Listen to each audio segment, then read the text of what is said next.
stop this? Yeah. Please stop. Ankit, please stop screen sharing.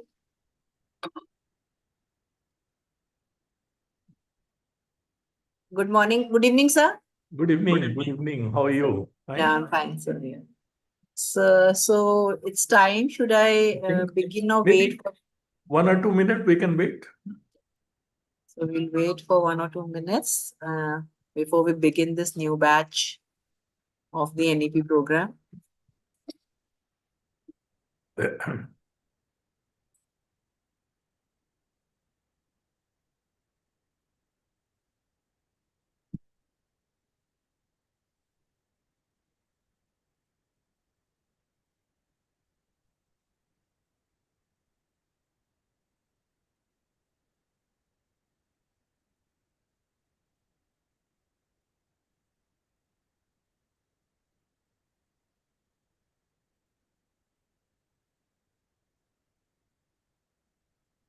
So we have almost 100 participants right now. I think we can start and then Yeah, because we'll take another 10 minutes and before. Please, you go ahead now. Okay, sir. So we'll begin the program now. So please allow me to screen share.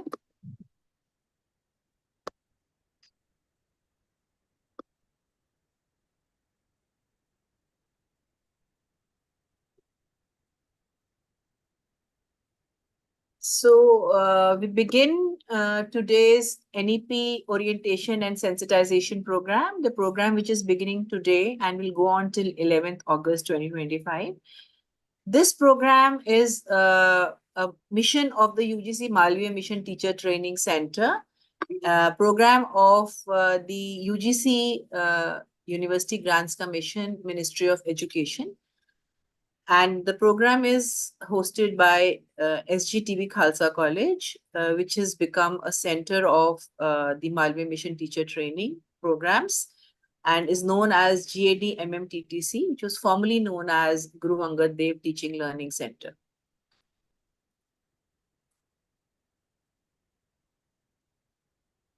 So as I've already said, this program is initiative of Ministry of Education, Government of India and UGC. And it's this time we are doing this program as we do many times in collaboration with other colleges. So this time it is in collaboration with Christu Jayanti College, which is an autonomous college in Bangalore, and also in collaboration with the Mount Carmel College, again an autonomous college in Bangalore. And we have with us the our patrons of our center, which is Padam Bhushan Sardar Talochan Singh Sarji, who's the chairman of the governing body of Khalsa College.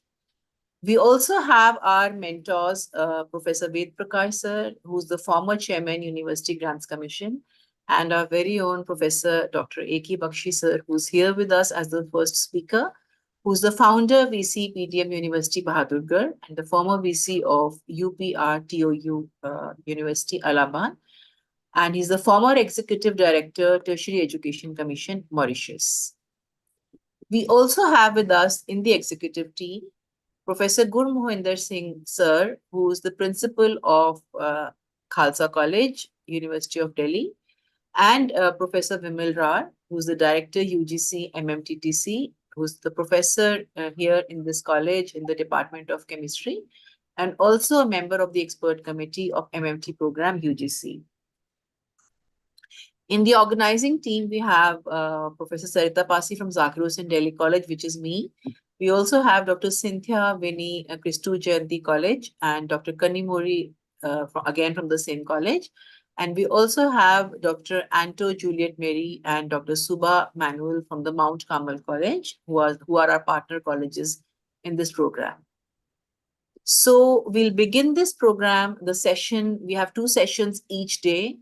And this session will be taken by Professor Bakshi, as I've already told you. And he'll be talking on the higher education in society, which is the part 1. And also the second session will be taken by Professor Vimal Rar, as I've already said, who's the director, Guru Angad Dev MMTTC, and professor in the Department of Chemistry, Khalsa College. So let me have the honor of introducing our speaker, Professor Dr. A.K. Bakshi, sir. He's a renowned academician and a former Sir Shankar Lal Professor of Chemistry in the University of Delhi. He's the founding Vice Chancellor of PDM University, Bahadurgarh, Haryana. He has also been the Executive Director of Tertiary Education Commission, Mauritius, a post for which he was selected through a global selection, and a proud moment for all of us. And he's a Vice Chancellor of UP Rajshri Tandon Open University, Allahabad. He has also been the head Department of Chemistry, Director of CPDHE, and Director of Institute of Lifelong Learning, ILL of Delhi University. He has also been a visiting professor at GGSIP University in Delhi. Sir has been the chairman of the Guru Angad Dev Teaching Learning Center and member of the Standing Committee of the National Mission on Education through ICT in the Government of India. He was also the chairman of the Content Advisory Committee for Chemistry for Sakshat Portal of the MHRD Government of India. A double gold medalist, record breaker, and recipient of several awards and academic honors, Professor Bakshi was felicitated 2 times for his outstanding contributions to education by the former President of India, Dr. APJ Abdul Kalam. Sir is the author or co-author of nearly 200 research and education articles and 1 patent. He has, to his credit, 11 books as author or co-author, 51 ebooks or books as editor or chairman or convener of the working group, and 63 e-modules as author or co-author for PG chemistry courses and ARPIT programs of the MHRD. Professor Bakshi is one of the most sought-after speakers in the country, having delivered more than 400 invited talks during the last 4 years on different aspects of education at various national and international platforms. Professor Bakshi has also been a member of the National Writing Team for Chemistry, Class 11 and 12 books of NCERT. Sir has been elected as the president of the section of the Chemical Sciences of the Indian Science Congress Association for the year 2011 and 12. He has also been a member of various committees of national and international importance. Professor Bakshi was also recently felicitated by the Union Minister Srimati Smriti Zubin Irani for his outstanding contributions as chairman GAD-TLC in the professional development of teachers of the country.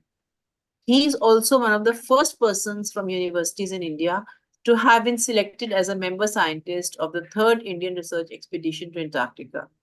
This expedition built India's permanent base, Dakshin Gangotri in Antarctica. So we are really fortunate to have Sir here with us, and we are fortunate to be hearing him on this occasion. So I welcome you here, sir, and I leave the stage for you. Just stop sharing my screen and welcome here, sir. Thank you very much, Professor Sarita Pasi, for your very kind words of introduction. And good evening, all the participants from across the country who are joining this new program on NEP orientation and sensitization being conducted by UGC Malviya Mission Teacher Training Center at SGTB Khalsa College, University of Delhi. So I heartily welcome you and all the members of the organizing team as well. I can also see Dr. Cynthia Winnie. She's also here. She's also a member of our team. So it's a pleasure to be with you. And before I start, let me tell you a few things that this program, as Professor Sarita has mentioned, will be on 8 working days and we will have 2 sessions each day. And this is an NEP orientation and sensitization program. So basically, the purpose of this program is to orient you about this new education policy 2020. What reforms have been proposed, what structural changes are going to be there, all those things will be informed. And then sensitization means why all those things are being done. So because there must be some reason why we are changing the education system or why new policy has come. So all these things will be covered in the various talks spread over these 8 working days which we will have. And I'm very sure that it will be a great learning experience for all of you. I must tell you that this center at SGTB Khalsa College, University of Delhi is the leading center of the country. Rather, I would say it is number 1 in the country in terms of the programs conducted and in number of the participants who have been trained. So all this is because of our, big team effort, where so many people, including Professor Sarita Pasi and Professor Bimal Rar, have contributed significantly. So I'm very sure that you will learn a lot from this program. Only a small request is you should join these programs, these courses in time and learn it from the very beginning. No, you should be fully devoted to this. Government is spending so much money on all these programs. The basic purpose is that all the 16 lakh teachers of higher education should be, given training in this program. So please make the best use of it. That's my request to all of you. And as it has already been mentioned, please keep your videos also on, because this is mandatory as per the guidelines of UGC regarding these programs. So having said that, now I will come to the program, and before I start, let me share my screen.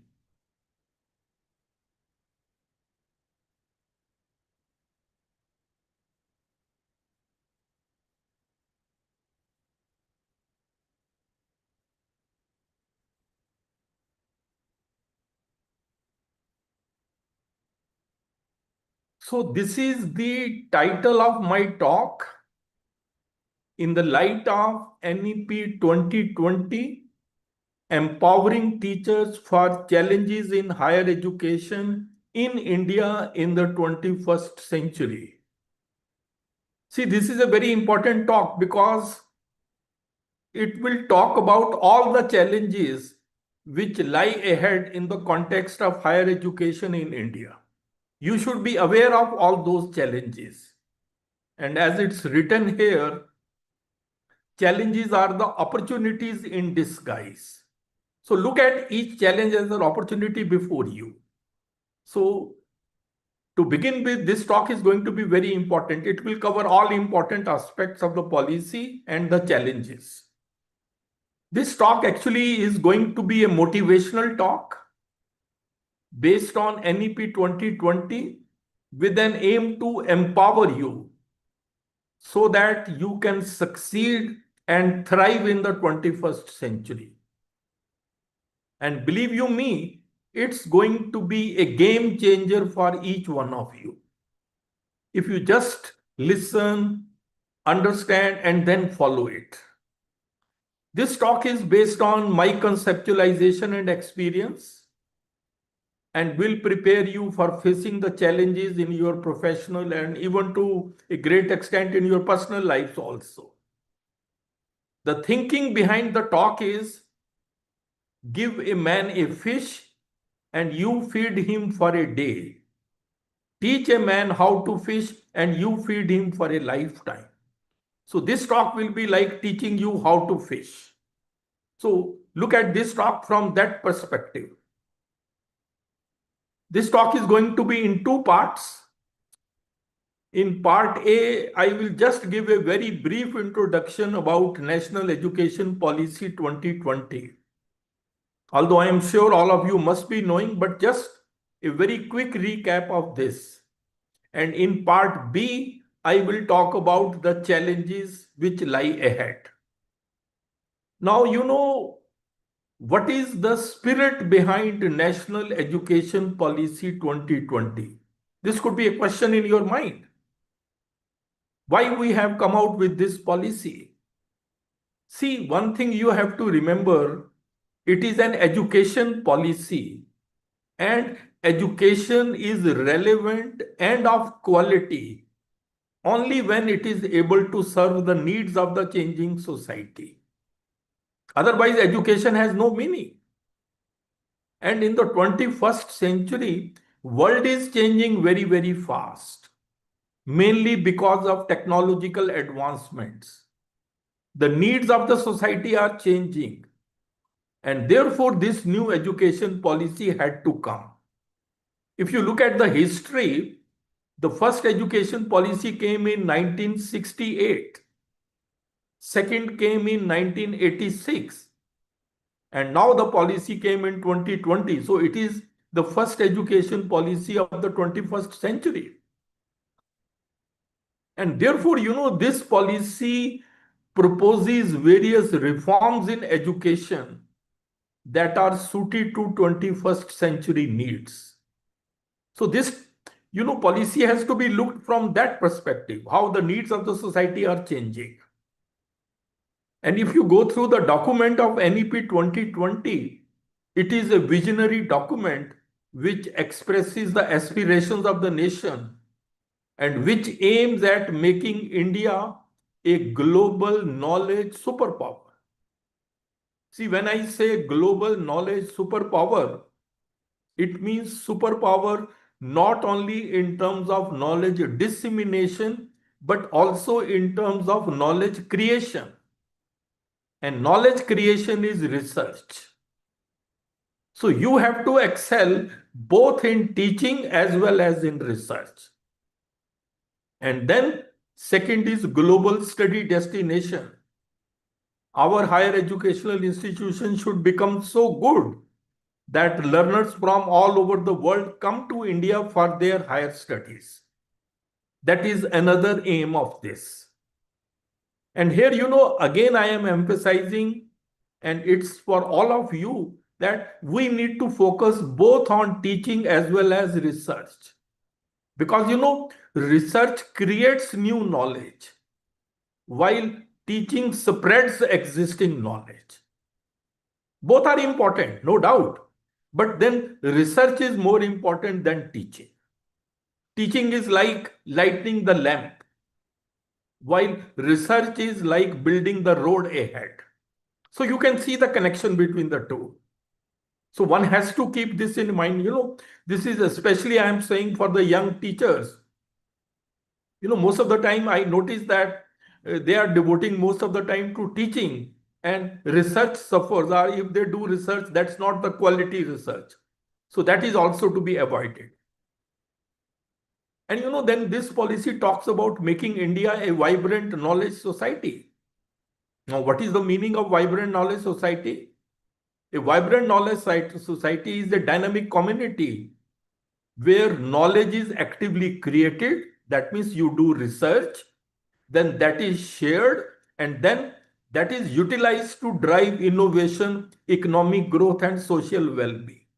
So everything revolves around research. That is why, it is said research and development are inseparable. You cannot have development without research. So in this policy, there is a lot of focus on research and innovation. And for this purpose, it has created already an apex body called NRF, National Research Foundation, which is a body which will be funding the various projects. And this is a new body, but one thing you have to remember, focus will be on funding those research projects which are globally competent but locally relevant. So this is very important. And then, this policy also proposes to achieve its all goals by making school and college education more holistic, flexible, and multidisciplinary. These three words are very important. We are focusing on holistic education, overall development of our learners, overall development of our students, mental, physical, social, emotional.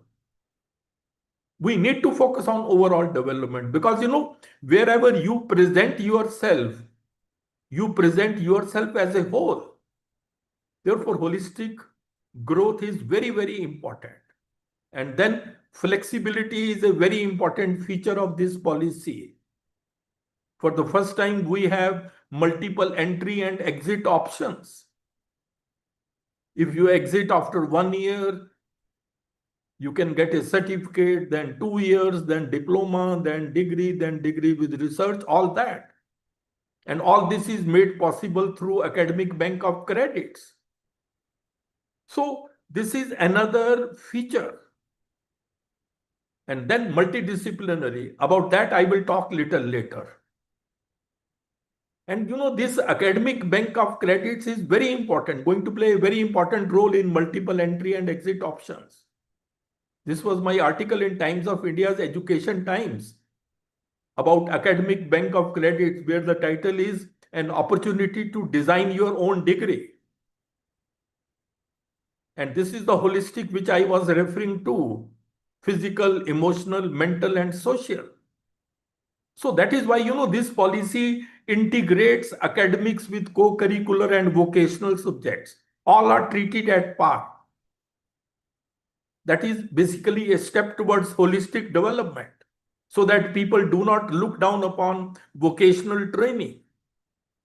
We have to change our mindset. And then, this policy is based on 5 pillars, which you should remember.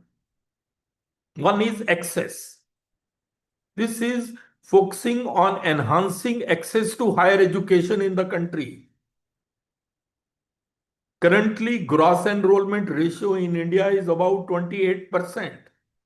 The target which has been set is 50% by 2035. So this is a very important pillar, because we are lagging behind in access to higher education. China, if you look at it, has already more than 50% gross enrollment ratio. America has almost more than 80% gross enrollment ratio, and we have just about 28%. So this is one issue of concern. And then quality has also to be enhanced. We will talk about that later on. And then education needs to be imparted with equity, no discrimination, social justice. And then education should be affordable. Irrespective of who you are, it should be affordable in our country. We should be able to take education to the weakest section of the society. And then there should be accountability also. So these are the 5 pillars of NEP 2020. This is the meaning of equity. You can see on the right side. Fair, unlike equality. Then why I am talking about empowering teachers? That could be a question in your mind. Please remember, the quality of an education system can never exceed the quality of its teachers. So if you want to enhance the quality of an education system, you must raise the competence level of the teachers. And this program is basically a step in that direction. And even NEP 2020 talks about regular capacity building and upskilling of teachers. Regularly, this professional development journey should continue. And once you are empowered, you in turn will empower your students. So basically, directly or indirectly, we are doing everything to support student learning in our country. And you will all agree that our greatest natural resource is the minds of our children who come to us. India is one of the youngest nations of the world. 50% population less than 25 years. 65% less than 35 years. This is in contrast to the rest of the world, where, world is aging, India is young. We need to ready these young children for future challenges. And to a great extent, responsibility rests with you, the teachers. That's why, it is said students may be 25% of our population, but then they are 100% of our future. This is something we cannot afford to ignore. So there is a big responsibility on your shoulders. You have to understand that. And we have to give them the right type of education. Because a child miseducated is a child lost. Please remember it. Even if you are taking all your classes regularly, you are very sincere. But a question remains, are you giving them the right type of education? Are you building in them the right type of skills? If not, then you are miseducating them. Then a child miseducated is a child lost. We have to ensure that no talent of the country should go waste. Everyone should get the right type of education. So this was a very quick recap, but I have just touched upon the salient aspects of National Education Policy 2020. Now I come to the challenges which are there for all of you. So this is a very important part. See, when I talk about the challenges, the first comes from information age. We are living in an information age, digital age. This age itself poses many challenges. For example, this is an age of uncertainty with respect to jobs. See, the job landscape in the world is changing very, very fast. There is a Future of Jobs report published by World Economic Forum in this year, based on which it is said 65% of the children entering primary school right now will be working in jobs that don't even exist right now. So that means you are not sure where your students will be employed tomorrow. Those jobs may not be existing at present. So this is a very big uncertainty. Then this is also an age of mass education. This is an age where more and more students over the next 30 years will graduate than since the beginning of the recorded history. Because, all institutions are trying to increase the gross enrollment ratio. So more and more students will be coming out of colleges and universities, but traditional jobs are becoming less. So that will create a tough competition. This is another challenge. And then this is also an age of artificial intelligence. This is an age where artificial intelligence will equal the intelligence of the students by the time they finish their formal education. So the question will be, if I can have machines with the same intelligence as you, then why do I need you?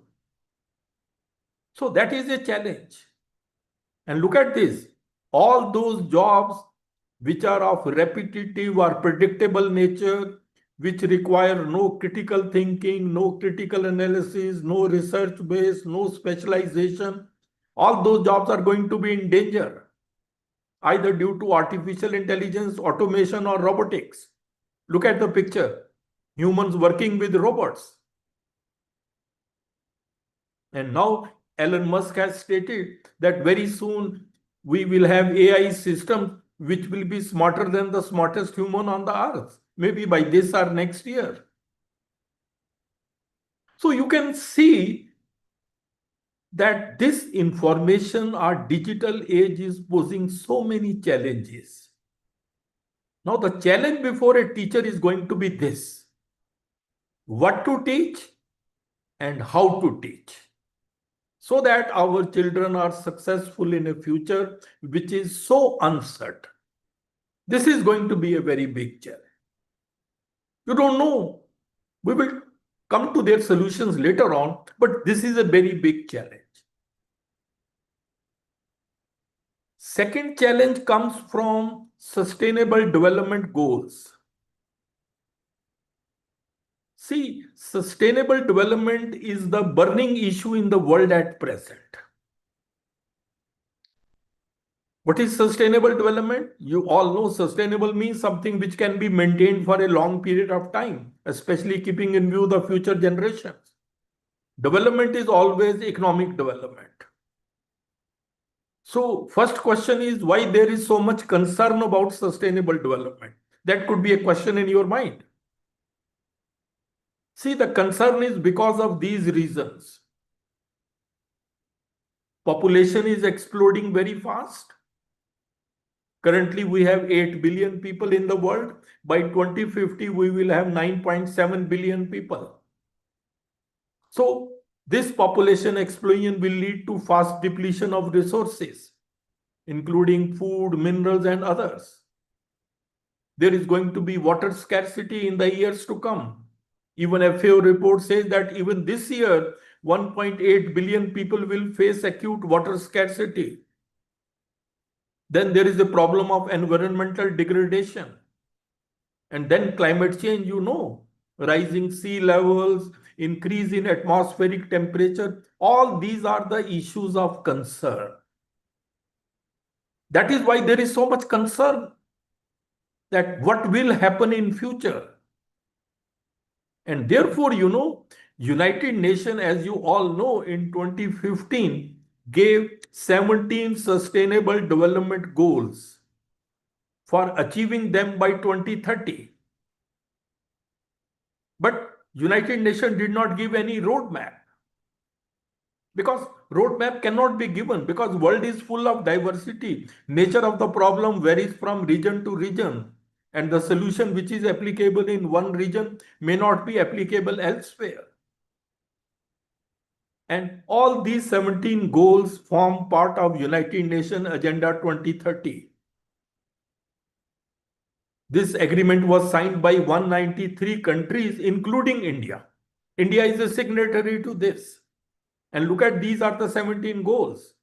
You can see on the right side: no poverty, zero hunger, good health, quality education, gender equality, clean water, affordable and clean energy, all that. These are the sustainable development goals. And if you look at these goals, any goal you look at, it represents the real world problem. All these goals are actually real world problems, and they are very complex. And if you want to solve them, you need knowledge of several different disciplines. For example, if you want to approach the problem of climate change, you need knowledge of climatology, you need knowledge of political science, you need knowledge of economics, greener technologies, and sociology. So from here comes the concept of multidisciplinary education. Now you can understand why this new education policy talks about multidisciplinary education.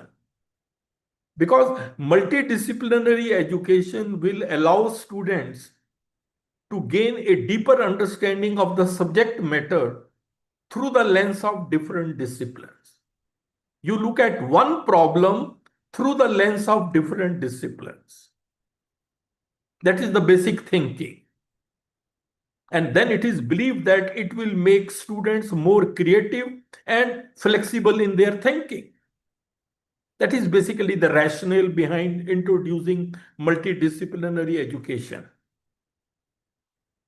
Then, one of the goals, if you look at, one of the goals, that is the goal number 4, is quality education. And what does this goal say?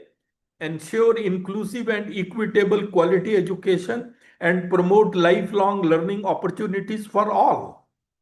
So this is the statement of the goal. And these words are coming: inclusive, equitable, quality, lifelong learning. And this goal came in 2015 because it is a part of that United Nations agreement.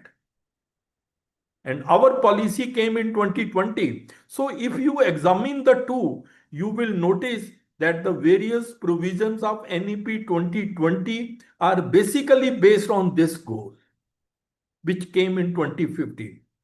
That means our education policy is aligned with this goal, and it is expected also because India is a signatory to this agreement. And one more thing, you must be all aware, you are all from educational institutions. From this year, in NIRF ranking, sustainability has been introduced as an additional criteria. You all will have to make your college or university campus green campus, a sustainable unit. Why this has been done? To create awareness. Let students and teachers be aware about sustainable development issues, how to approach them.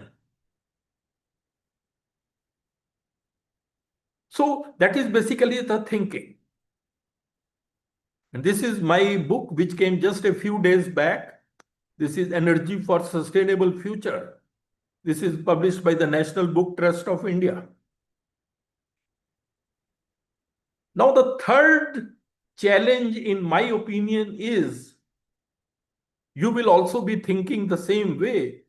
What are 21st century learning needs? What should a student learn in the 21st century? Because education ultimately is the process of facilitating learning. So we have to be clear, what should our students learn? See, now it is very widely believed that in the 21st century, if you want to excel, you need at least these two things. One is rigorous academic content. You have to be very good in your subject. Very, very good. Then, and second is 21st century skills, which are a set of abilities which each one should have in the 21st century. And these two taken together will lead to deeper learning. And they will help you in achieving success in the 21st century jobs, etc. And you know, these 21st century skills are these. Look at that. This is a very important slide. They come under three categories. One is learning skills, where you have critical thinking, creativity, collaboration, and communication, 4 C's. Then come literacy skills, information literacy, media literacy, technology literacy, IMT, and then life skills, flexibility, leadership, initiative, productivity, and social skills. So taken together, these are 12 skills. They are must for everybody. Not only for your students, even for you, you must have these skills. These will elevate your job performance, even as a teacher, even as a researcher. You will be able to do much better if you have these skills. And then artificial intelligence cannot replicate them. You cannot have machines with these skills. So, you know, these skills are now going to be the deciding factor even in placement. People look, big companies now look for these skills rather than knowledge. And therefore, you know, quality education in the 21st century is this. This is the most important slide. We have to focus on knowledge. What type of knowledge? Disciplinary, interdisciplinary, and practical. Number one. Then 21st century skills, which I just mentioned. And then some domain-specific skill, some skill specific to your discipline. And third thing is your personality, your values, your attitudes, your traits. These are the learning needs of the 21st century. Please remember it. When we were students, focus was mainly on knowledge. Nobody talked much about skills or personality. They thought everyone will have something. But now we have to focus on all the three. That is why, you know, so many universities and colleges are doing skill enhancement courses to strengthen second point, and then value-added courses to strengthen the third point. So this constitutes quality education in the 21st century. And these three things taken together will determine your competence. Whether you are competent for any profession, it will be determined by knowledge, skills, and personality. This is a very important point, please. Because, you know, success in today's world demands not just knowledge, but also 21st century skills and strong personality to innovate and navigate a rapidly changing technology-driven world. You need all the three things in the present scenario. So acquiring competence should be the goal of quality education. And ultimately, this is the summary. Quality education has to lead to these three things: knowledge, skills, and personality, and these will determine your competence. These are the learning needs. And once you are competent, then you can try for excellence. But first, you need to have competence, then you can transform yourself from being a competent professional to excellent professional. That is one step ahead. But you cannot have excellence without being competent. For example, all of you are in the teaching profession. All of you are competent because that is why you are in this profession. But all of you may not be excellent. For that, you will have to strive higher. The fourth challenge, in my opinion, is we need creative and innovative minds in India. See, there is a crisis of innovation and creativity in Indian education system. Look at this. No Indian scientist working in India has been able to get Nobel Prize after 1930 when C.V. Raman got it. And that was pre-independent India. In independent India, no Indian scientist has got. C.V. Raman got it for the discovery of Raman effect in 1928. And he announced this discovery on 28th February 1928. That is why 28th February is celebrated as the National Science Day. Nobody has ever got it in chemistry. These people did get Nobel Prize, but they were non-resident Indians. Even Amartya Sen, although he is an Indian, but for years he has been working abroad. Even Abhijit Banerjee is an American citizen. So we are talking about one Nobel laureate. Look at these. These are the top 5 universities of the world with maximum number of Nobel laureates. Look at that. Harvard has produced more than 160 Nobel laureates. Cambridge 124. Columbia 101, and like that. So one has to think, why is it not happening in a country with a population of 1.4 billion? And please remember, Nobel Prize is not a lifetime achievement award. No. If you want to excel in research at that level, you need to have, amongst other, these 3 fundamental things. One is you need to have enormous amount of creativity and open-mindedness. This is generally missing in our students. Open-mindedness means good ideas may come from anyone. Collaboration, creativity, coming out with new ideas, then willingness to collaborate. We teach, perhaps in our education system, every student looks at every other student as a competitor. Then it becomes difficult to collaborate. And then perseverance and resilience. We sometimes want immediate gains that may not be possible. See, I remember a Nobel laureate in chemistry getting Nobel Prize at the age of 97. And then resilience also. This is also a very important skill. You should bounce back. Failures are part of life. So these are the things which need to be nurtured in our students. That is the reason, why our ranking is not that so good. Looking at the size of the country, our ranking is not that good. And these are the top 10 universities of the world. MIT, Oxford, Harvard, Cambridge, and we are hardly anywhere. And one of the main reasons for poor world ranking of our higher educational institution is poor quality of our research programs. Best students sometimes do not come to research. See, it was reported in Rajya Sabha that best of the science students are going to civil services, IAS, etc. And then, our education system is also not producing creative thinking people. That creativity aspect is missing. Look at this data.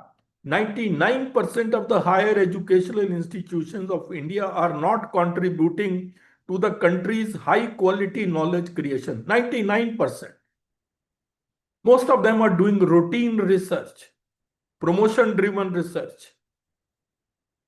Then emphasis is more on quantity rather than quality.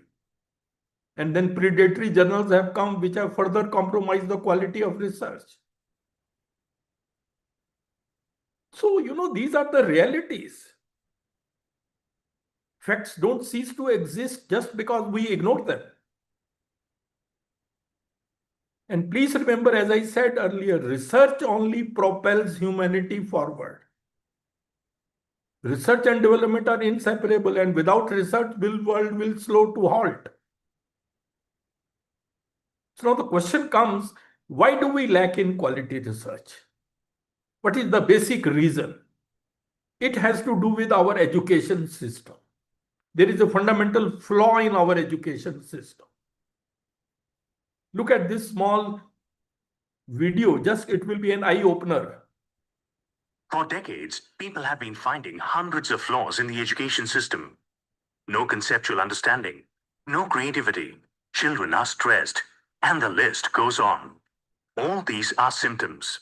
But what is the root cause to all this? What is the fundamental flaw in the education system? Let us play a rapid-fire game. You have 1 second to answer every question. Let's start. First question. A4? Okay, no more questions. Did you think apple first? 98% of people are most likely to think so. Because that was what we were told in our kindergarten. Imagine that this was done differently. Say we had asked you for all the words starting with A. Ant, ace, April, apt. Different answers would have popped out of everyone's head. Do you see where the problem is? Before children start going to school, every child is unique. Every child thinks different. But the education system makes every child think the same. This is the fundamental flaw in the education system. Why did this start? During the Industrial Revolution in the 18th century, the education system was designed to make children ready to work in factories. The factories did not require people to think, but to only work like robots. So, the education system stripped children of their freedom to think and destroyed their true potential. The same education system continues even today. Only the industries have changed. A study by NASA shows that 98% of children think different before they start going to school. As they go through this education system, at 25 years of age, only 2% think different, and 98% think the same. So how does the education system make every child the same? Let's go back to the apple example. Kindergarten lessons told us that A is for apple. We asked you for words that start with A. Our education system gave us the answers. We asked you a question. Answers make you the same. Questions make you different. Right from kindergarten, the education system keeps giving answers. Instead of asking children how plants make food, the science teacher gives you the definition of photosynthesis. Instead of asking them to describe the sun, the teacher tells them that the sun is a ball of fire at the center of the solar system. Through their years in school, children lose the capability to think on their own. Whether it is their choice of career or their relationship or any situation in life, they become. So you can see how our education system strips the children of their ability to think on their own. We give ready-made answers to the various questions and directly or indirectly ask the same thing in examination. Is that the purpose of education? Please remember, our education system is outdated and it does not encourage thinking, innovation, and creativity amongst the student. This is the reality. And without creativity, there can be no progress because we would be forever repeating the same thing.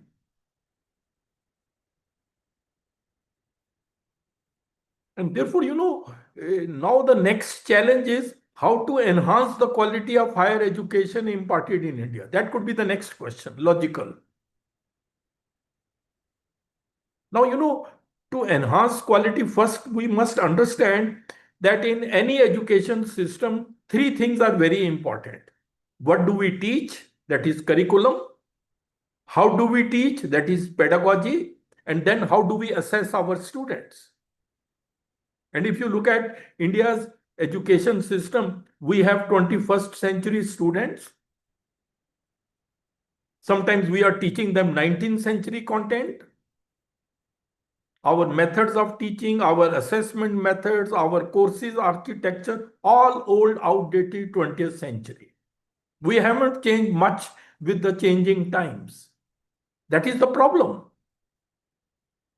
Look at this curriculum. Curriculum means what? Curriculum is a total learning experience in any program. It's like the menu which we offer to our students. And the biggest challenge to curriculum is coming from the growth of knowledge. The knowledge in all disciplines is growing very fast. So fast that the doubling time of the growth of knowledge has shrunk considerably. Shelf life of knowledge is becoming shorter day by day. See, there was a time when human knowledge was doubling in 150 years. Now, human knowledge is doubling in almost 73 days. So what does it mean? It means that your curriculum becomes outdated as soon as it is created from the knowledge point of view. So this is a very important point. And please remember, what we know in any discipline is merely a drop, and what we do not know is an ocean. That is why, new education policy says we need to have light syllabi so that students have more time for thinking. Just give core essential, fundamentals, that's all. Because beyond that, whatsoever you teach, very soon it will become outdated. But it should be modern. Touch upon the core essential features in your discipline. Because, outdated syllabi will increase the gap between what is learned and what should be learned. And this affects the quality of research. One of the reasons why we are still followers and could not become leaders in many fields is outdated syllabi. You have not been exposed to the new things. But now the world has changed. We are in an information age. You can get any information just by the click of a button. And then, in our country, there is a lack of coordination between school and higher education. A child spends about 14, 15 years in school. That is where the foundations are laid. In higher education, one will be coming for 3 to 5 years generally. And he is Professor C.N.R. Rao, the Bharat Ratna scientist. He says 90% of the universities in India have outdated curriculum. So you can see where the problem lies. We need to have skill-based and industry-led curriculum. World is shifting towards skill-based economy. Emphasis has to be more on practical knowledge and hands-on experience. And skills are becoming so important that it is now said future belongs to those who learn more skills and combine them in creative ways. And many big companies, they are hiring people based on skills rather than degrees. Then comes pedagogy, how you teach. Pedagogy means art and science of teaching. We still sometimes follow the talk and chalk method, which is a teacher-centric approach, mainly a monologue, many complex concepts you cannot sometimes explain on the board. Then this method presumes that all students learn in identical fashion. That is wrong. Some may be slow learner, some may be fast learner, some may be average. Then you can't tackle many problems in the class due to the paucity of time. You have to finish the syllabus. And then the whole process is slow and time consuming.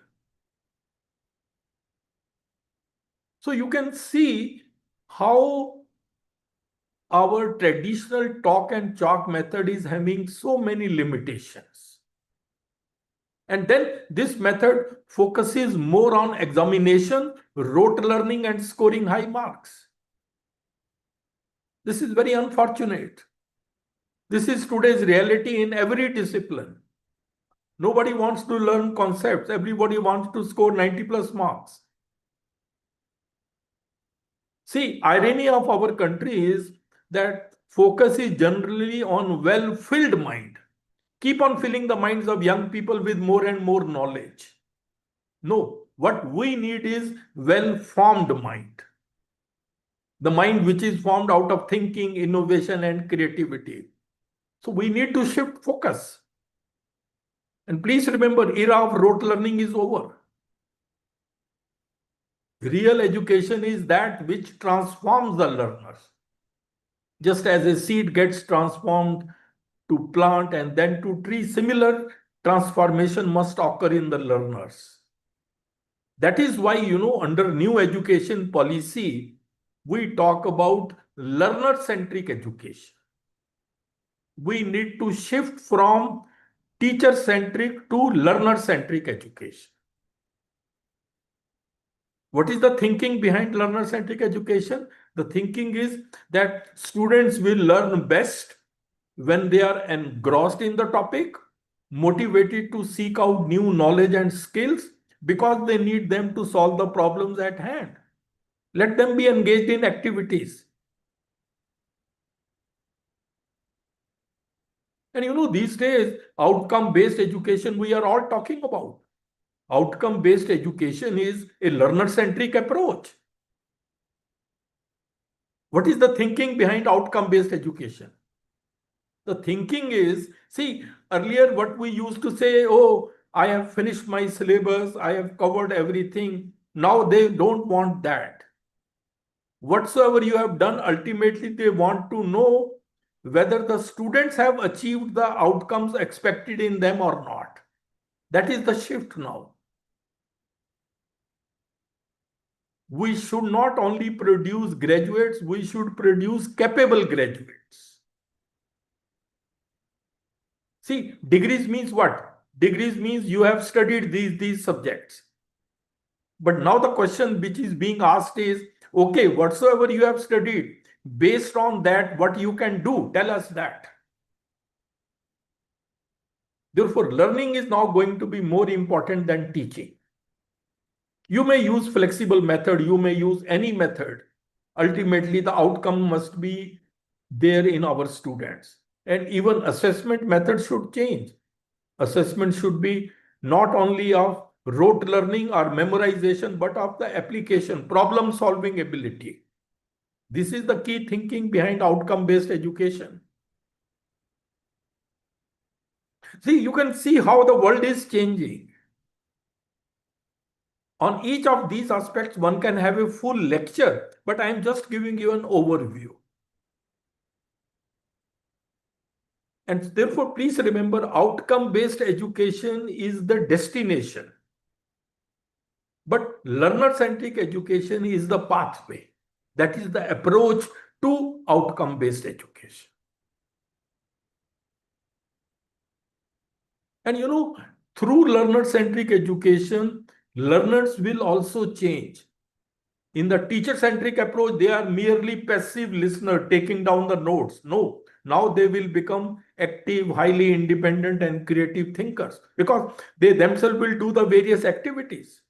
Everything is learner-centric. They will have to do. That's why, it is said, if you teach today's student as you taught yesterday's, you are going to rob them of tomorrow. Teachers will have to change with the changing times. This is a message for all of you. You will have to change. Even if you have not been taught in this way, for the sake of future generation, you will have to change. This was my article in Education Times about creativity crisis in the Indian education system. This is about flipped classroom, which is also a learner-centric approach. Then comes assessment. How do we assess our students? Even NEP 2020 says we need to transform the culture of assessment. Because, assessment drives learning. The way you will assess your students, they will start learning in that way. So that can be a good way to enhance the quality of education. You change the system of assessment. See, if you look at our current examination system, generally it is rote-based, mainly about textbook content and the testing facts, definition, procedures given there. Anything which comes outside the textbook, protests start, people say out of syllabus. Is that the purpose of education? Therefore, new education policy says assessment process needs to be made more scientific to encourage multiple skills of the students, such as analytical thinking, critical thinking, conceptual clarity. All these things should be tested.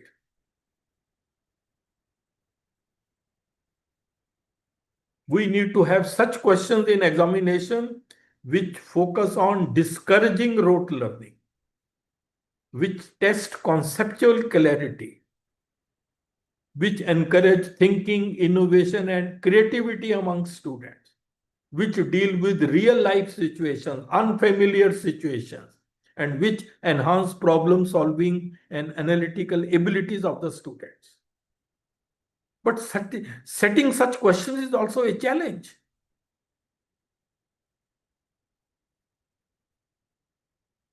These days, people even talk about competency-based assessment. What is this? See, I told you this thing. Education leads to knowledge, skills, and personality. And these three things determine your competence. I showed you earlier. So if you test all the three things, then that will be a competency-based assessment. In our education system, we generally test knowledge. But we need to test all the three. These are the outcomes. Outcomes are nothing else but a combination of these three: knowledge, skills, and personality. Because these are the learning needs. So you can see how the focus is shifting. And in all this, you can play a very important role. We have more than 4 crore students in higher education. They appear in various exams. What type of questions you set, it depends up to you. Your creativity, your skills, your competence matters a lot.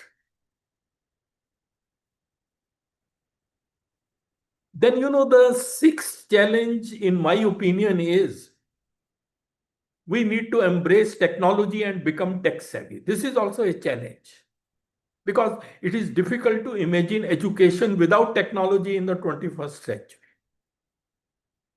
You all will have to become tech savvy.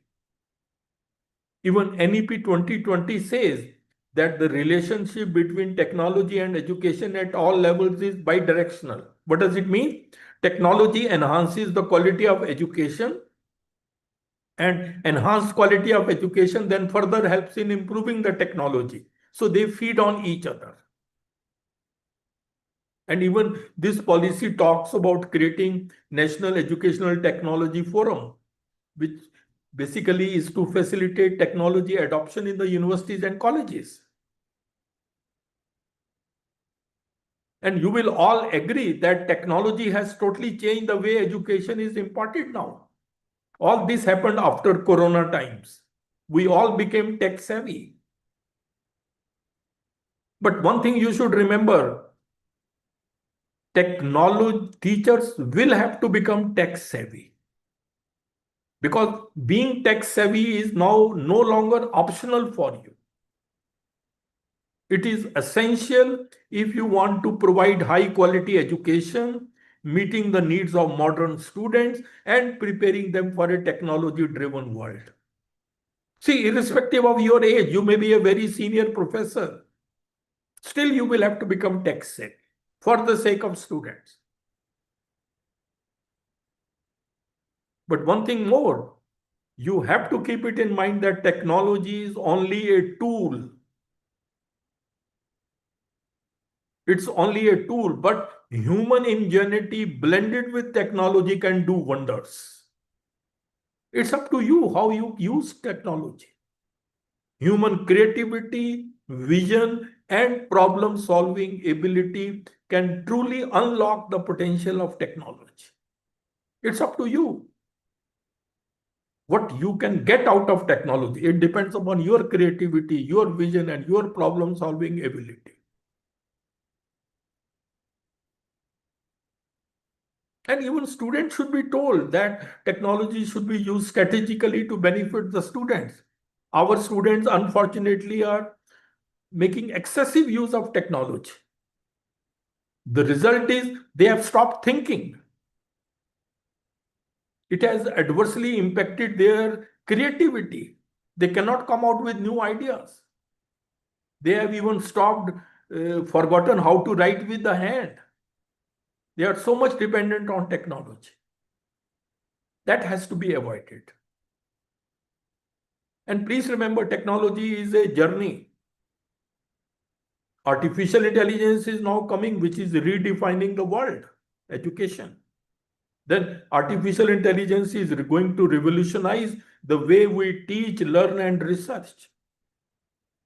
So, the lesson or the challenge is you all will have to become tech savvy. And the way the technology is growing, the way the technology is evolving, you have to be up to date. This is a must for all of you.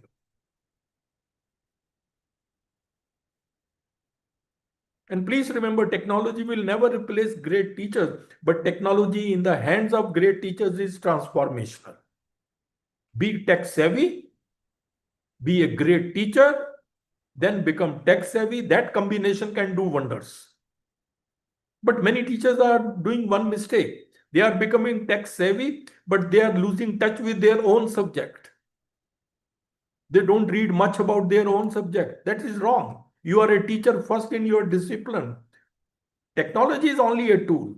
So they have to be used very carefully. This was my report in Times of India. Technology won't replace teachers. And then, in the light of this, the roles of the teachers are also going. That is another challenge. These are the new roles of the teachers.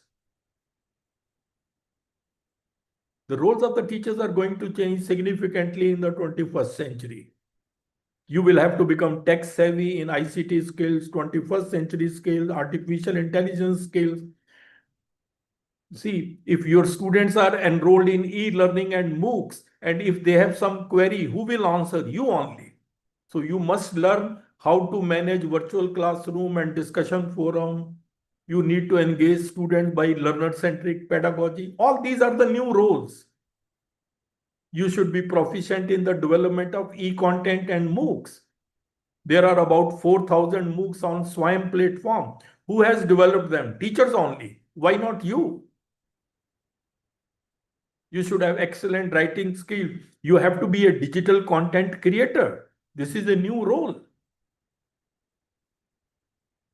So, see, the roles of the teachers are changing. There was a time when teacher was considered to be the only source of knowledge. Not now. Now there are so many sources of knowledge. Tell me what you teach in the class, which students cannot get from so many other sources. So roles are changing. Please remember that. Your role is now like a facilitator of learning. From knowledge giver, you become a facilitator of learning. Now, so many sources are available. You help them how to learn. Therefore, ladies and gentlemen, a change of mindset is the need of the hour.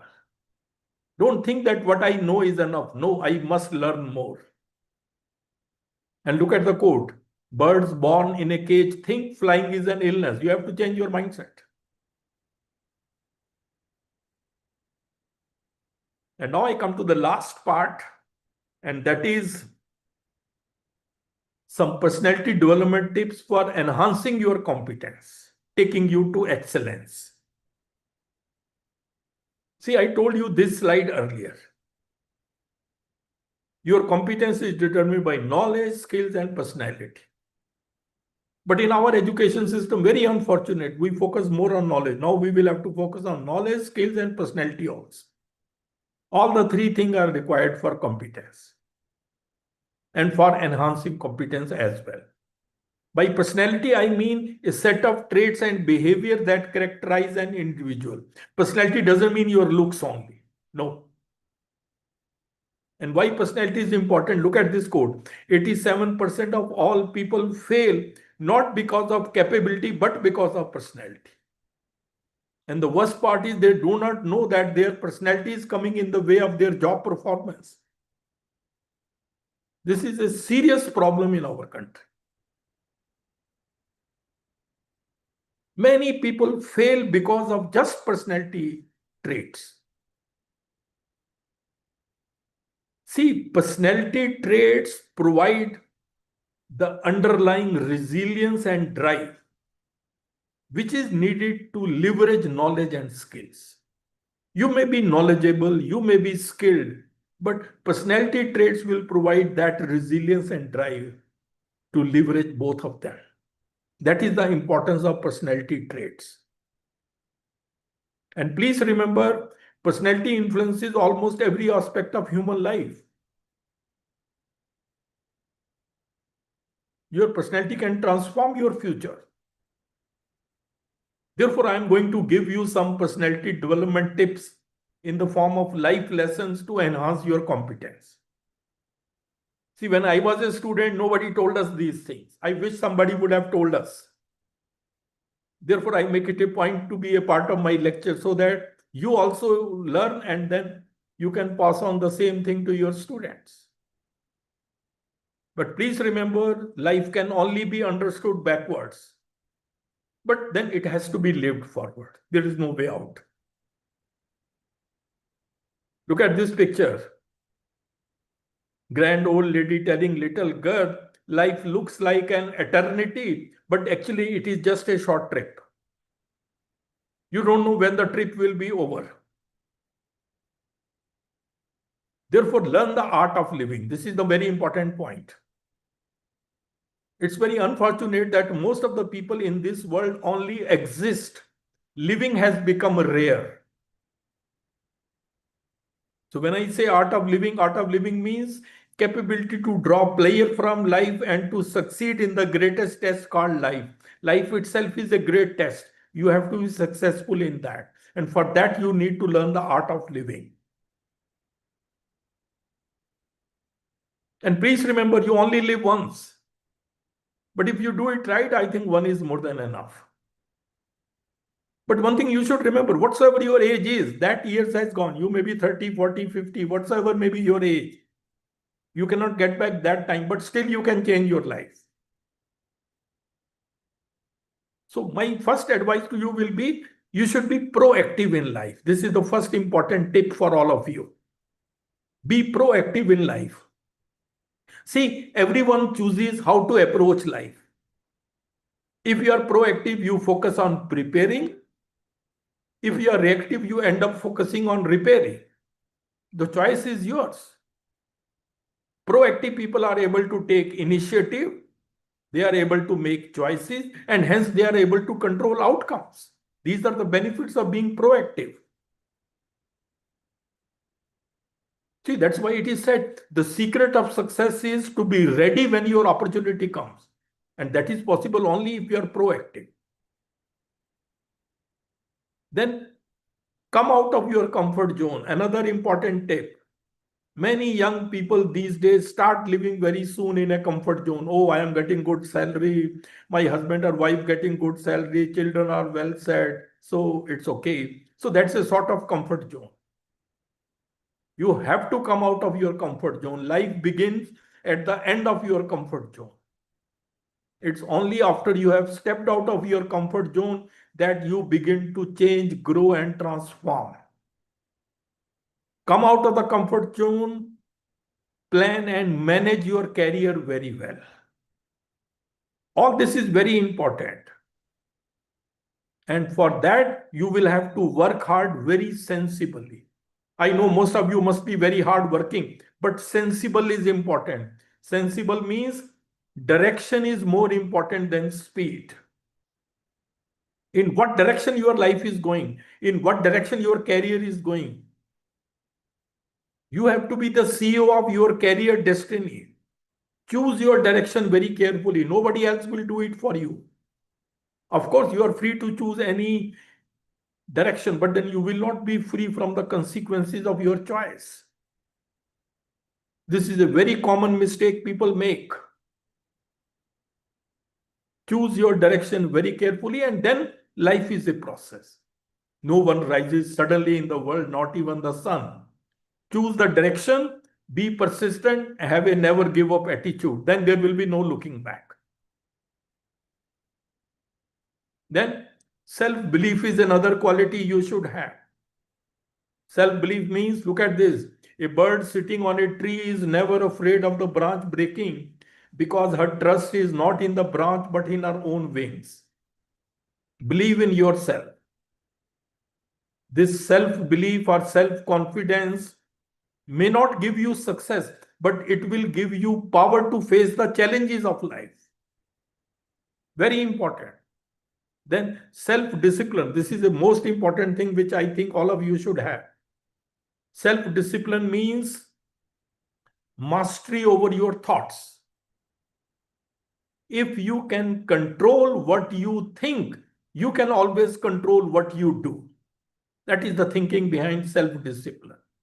See, our mind is always thinking something, always. Therefore, if you can control this, that you have controlled yourself. Because there is nothing in this world that can trouble you more than your own thoughts.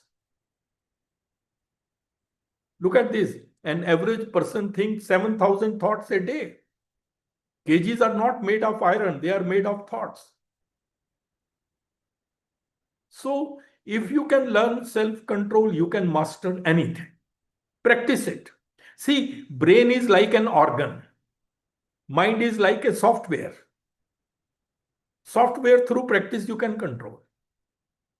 And if you are able to control this, this will also make you mentally tough. Sometimes you need to be mentally tough, especially in the face of adversity. So this will also help you prepare for such situations. Think over these things. These are the life's lessons. Then be positive and honest. This is for your own consumption. You don't need to announce. Nobody bothers whether you are not, but for it is your own consumption. Have always positive thinking. Because positive thinkers will have a solution for every problem, and negative thinkers will have a problem for every solution. And we meet such people in our day-to-day life. Be always a positive thinker. You will find some way out. And always strive for excellence. Excellence should be your key word. Look at this quote. A penguin can never be a giraffe, so try to be the best penguin you can be. See, I always say, every line needs top people. Mediocrity won't survive in today's world. To be good is no longer enough in today's world. You have to excel. If you are a teacher outstanding, you will be as much respected. Researcher, as much. Tell me any line where top people are not respected. Every line needs top people. So excellence should be your keyword. Yes, I have to reach to the top. This is the perspective. This is the mindset. Yes, I will not be satisfied for anything less than the topmost. You have to work for that. And there is a driving force inside every human being, which once unleashed can make any vision, dream, or desire a reality. So why not unleash that driving force? Then overcome the fear of failure. This is a common problem. Many people don't take anything, don't do anything just because they may not fail. See, Bill Gates once says, if you are afraid of failure, you don't deserve to be successful. Failures are the pillars of success, depending on how you take them. Take them as a stepping stone to success. Fail, first attempt in learning. So your attitude towards failure determines your altitude after failure. And attitude is what? Mindset. Mind should come from self-control. So everything is minds. And then overcome fear of, देखिए ये कितना अच्छा coat है, जब तक तुम डरते रहोगे तुम्हारी जिंदगी के फैसले कोई और लेता रहेगा. Overcome the fear of failure. And then stop worrying and start living. This is another problem many times in youngsters. They worry a lot. Please remember, worry is a misuse of your imagination. You suffer more in imagination than in reality. And one day you will look back and realize that you worried too much about things that don't really matter. But by the time you will realize, time would have gone and you cannot get it back. So the best thing is, this is the lesson now. You worry only about the things which are in your control. And what is in your control? Your attitude, your effort, your focus. Don't worry about the things which are out of your control. What others will say, what will happen in future, what will be the opinions of others, what will be the outcome of my efforts. Don't worry. This simple demarcation can change your life. Think over this. Then control anger. Anger is also very normal. Everybody gets angry. But whenever you get angry, think of this slide. The fire of anger burns you first. So think twice before you get angry. And never say mean words out of anger, because your anger will pass, no doubt. But your mean words can scare a person for life. Use kind words or be silent. See, this is a very important point. Many relationships get destroyed just because you say some mean words out of anger. And these words you will never forget. That is why it is said, remaining silent when you are angry requires tremendous strength. And please remember that beneath anger there always lies fear. This is, psychology says that whenever you are angry, there is some fear in your mind. Think over this. And then never become arrogant. Sometimes a small success goes into a person's head and the person becomes arrogant. No, never do that. Arrogance is the surest path to failure. Look at this quote. कभी किसी चीज का घमंड आ जाए तो शमशान का एक चक्कर लगा आना, तुमसे बेहतरीन लोग वहां राख बने पड़े. Yes, this is reality. See, all these are ups and downs of the life. Don't get swayed by them. Remember, you are dust and to dust you shall return. Keep this reality of life always in mind. And then time management is very important. Time management is life management. If you are today 40-year-old, all 40-year-old people have got the same time. The secret to success is how you manage your time. Try to maximize your performance in the shortest time. Set deadlines. Because work otherwise expands according to the time available. Don't do that. Look at this Amitabh's quote. कल खो दिया आज के लिए, आज खो दिया कल के लिए, कभी जी ना सके हम आज के लिए, बीत रही है जिंदगी कल आज और कल के लिए. So please invest your time, don't spend it. Every day is once in a lifetime, every day. And every day is the first day of the rest of your life. Every morning you are born again. Think on those lines.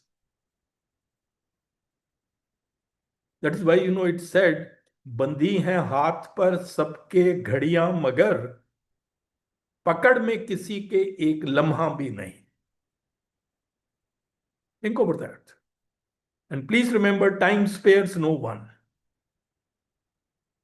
Time spares no one. Look at this small song, but it explains a lot.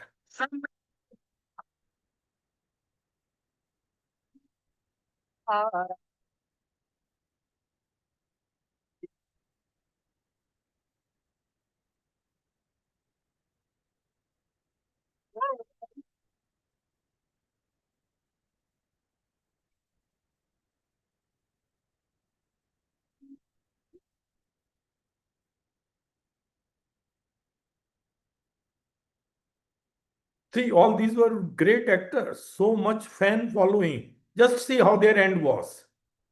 Look at this picture of Vinod Khanna. I couldn't believe that he is Vinod Khanna. So, you don't know what is in store for you. Time spares no one. There is a lesson to be learned from that. And that lesson is live in the moment. Live in the moment. Live in the present. Because the present moment is the only moment available to us, and it is the door to all moments. Life becomes more meaningful when you realize the simple fact that you will never get the same moment twice. There is one very good quote. मैं कल को तलाशता रहा दिन भर और शाम होते होते मेरा आज भी चला गया. So, ladies and gentlemen, now coming to the end, challenge yourself. At the end of the day, you will agree that your biggest competition is with you only. Whatsoever I said, you have to compete with yourself. You have to win over. You should become the master of your mind, not the puppet of your mind. Be your own king, and you are a king if you know how to rule yourself. And the best way to rule yourself is self-discipline, control your mindset. See, there's a quote that the greatest discovery of all time is that a person can change his future just by changing his mindset. So, you don't have the problem, you are the problem. स्वर्ग भी तू है, नरक भी तू है. इन दोनों का फर्क भी तू है. जिंदगी छोटी नहीं होती, लोग जीना ही देरी से शुरू करते हैं, और जब तक रास्ते समझ में आते हैं तब तक तो लौटने का वक्त हो जाता है. And then it's never too late to be what you might have been. Still, from tomorrow you can have a totally changed life. These are the realities, these are the realities. Challenges keep us fresh. There's a very famous quote. A ship is safe in harbor, but that's not what ships are built for. Similarly, humans are not designed to be happy in status quo. Continue to remain dissatisfied so that you can become better and better. Because challenges are what keep us fresh. Don't take every challenge as a problem. Take every problem as a challenge. And then these challenges are the doorways to excellence. These are the opportunities in disguise. All the challenges which I have told you today, they can change your life. Professional as well as personal. Make use of that. There is a very famous Chinese proverb. When the winds of change blow, some people build walls while others build windmills. It's up to you how you make use of the opportunities. And these are the habits of the most successful people in the world. Strategic planning and deliverance. Laser-sharp focus and determination. Risk-taking ability, courage. Hard work and consistency, never give up attitude. And then health and fitness. Take care of your health. Because at one stage in life, you may have everything, but health may let you down. One day you will be just a memory for some people. Do your best to be a good one. And I think this is the last slide. जिंदगी के रंगमंच पर अपना किरदार इतनी शिद्दत से निभाएं कि पर्दा गिरने के बाद भी तालियां बजती रहें. जिंदगी नहीं मिलेगी दोबारा. Thank you very much. It was a pleasure talking to you. This is my email. This is my cell number. You can always be in touch. Please give your feedback. and any comment, any suggestion, you can always talk to me. Thank you very much. Thank you, sir, for such an insightful session. Now we'll open the session for Q&A. Dear participants, you can either unmute yourself and you can ask the question, or you can just post in the chat box.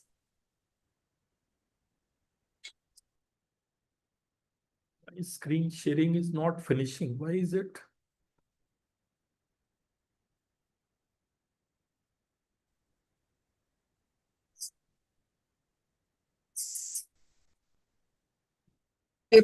If you have any questions, you can ask in the chat box, or you can unmute yourself and you can ask.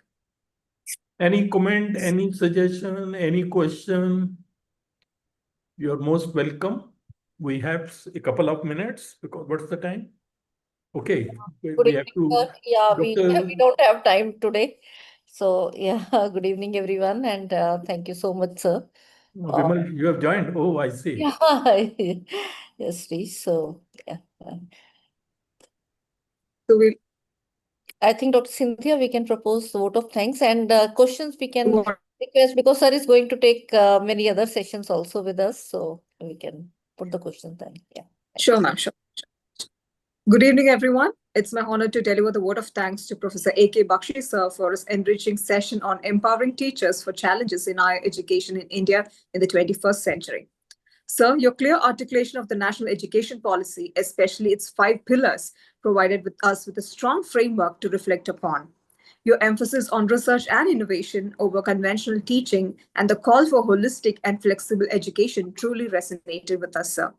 Your insights into the challenges of the digital age, from job uncertainties and mass education to the rise of AI, reminded us that the 21st century demands a transformation in how we teach and how we learn. You also shed light on why we lack in the quality of research, pointing to systematic flaws in our education system that we need urgent reform for progression. Thank you so much, sir. The call to equip ourselves for 21st century learning needs were especially timely and thought-provoking, sir. And definitely I need to mention, sir, thank you for wonderful quotes that you have mentioned here in the PPT, as always. And it's grateful, sir.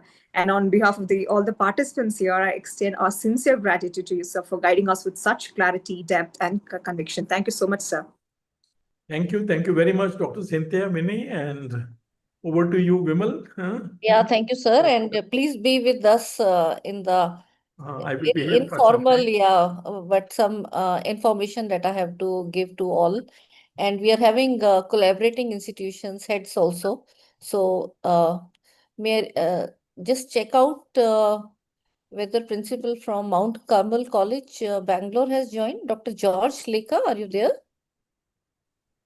Can someone confirm accordingly? Yes, ma'am. Ma'am is there, ma'am. Acha, ma'am is there. So just let me start, and in some time I'll be requesting her to speak. Yeah. So let me just share my screen and do this part further. I am Vimal Rar, your main host for this program, and I welcome you all in this NEP orientation and sensitization program. And this is the 40th batch that we are starting today, that is on 1st August 2025, and we'll continue this co-learning journey in the online mode till 11th August for this particular batch. And this batch is being conducted in collaboration with 2 prestigious institutions from Bangalore. One is Christu Jayanti College. Rather, now it has become deemed university as per my information thing. And another one is the Mount Carmel College Autonomous from Bangalore. And I welcome you on behalf of UGC Malviya Mission Teacher Training Center, which is the center of Ministry of Education and University Grants Commission. So welcoming you on behalf of UGC and Ministry of Education. Under the flagship program, Malviya Mission Teacher Training Program, we are also popularly known as GAD-MMTTC, and prior to that, we were called as GAD-TLC, Guru Angad Dev Teaching Learning Center. The center is situated at my own premier institution, Shri Guru Tegh Bahadur Khalsa College, a constituent college of University of Delhi. I welcome you on behalf of my entire management, college, and University of Delhi as well. And any program that we start we seek blessings from Guru Angad Dev Ji, the second of the 10 Sikh Gurus, in whose name and honor we have kept the center's name. And we should also remember another stalwart in education system, Bharat Ratna Pandit Madan Mohan Malviya ji, in whose name this entire scheme has been centrally named in the visionary leadership of our Prime Minister Modi ji. I welcome each one of you with a virtual bouquet of flowers, especially starting with all the participants, amongst whom we have administrators, teachers, and research scholars from all over our country, India. And as I told you, this is being conducted in collaboration with two of our prestigious institutions. So I welcome on behalf of Father Dr. Augustine George, who's the principal of Christu Jayanti College, and also Dr. George Lekha, who is the principal of Mount Carmel College. A warm welcome to both of them. And also, I will like to pay my gratitude and thanks to the entire visionary leadership that we are guided in this center by our patron, Padma Bhushan Sardar Talochan Singh sir. More than a decade, he's continuing guiding us as chairman governing body of SGTB Khalsa College.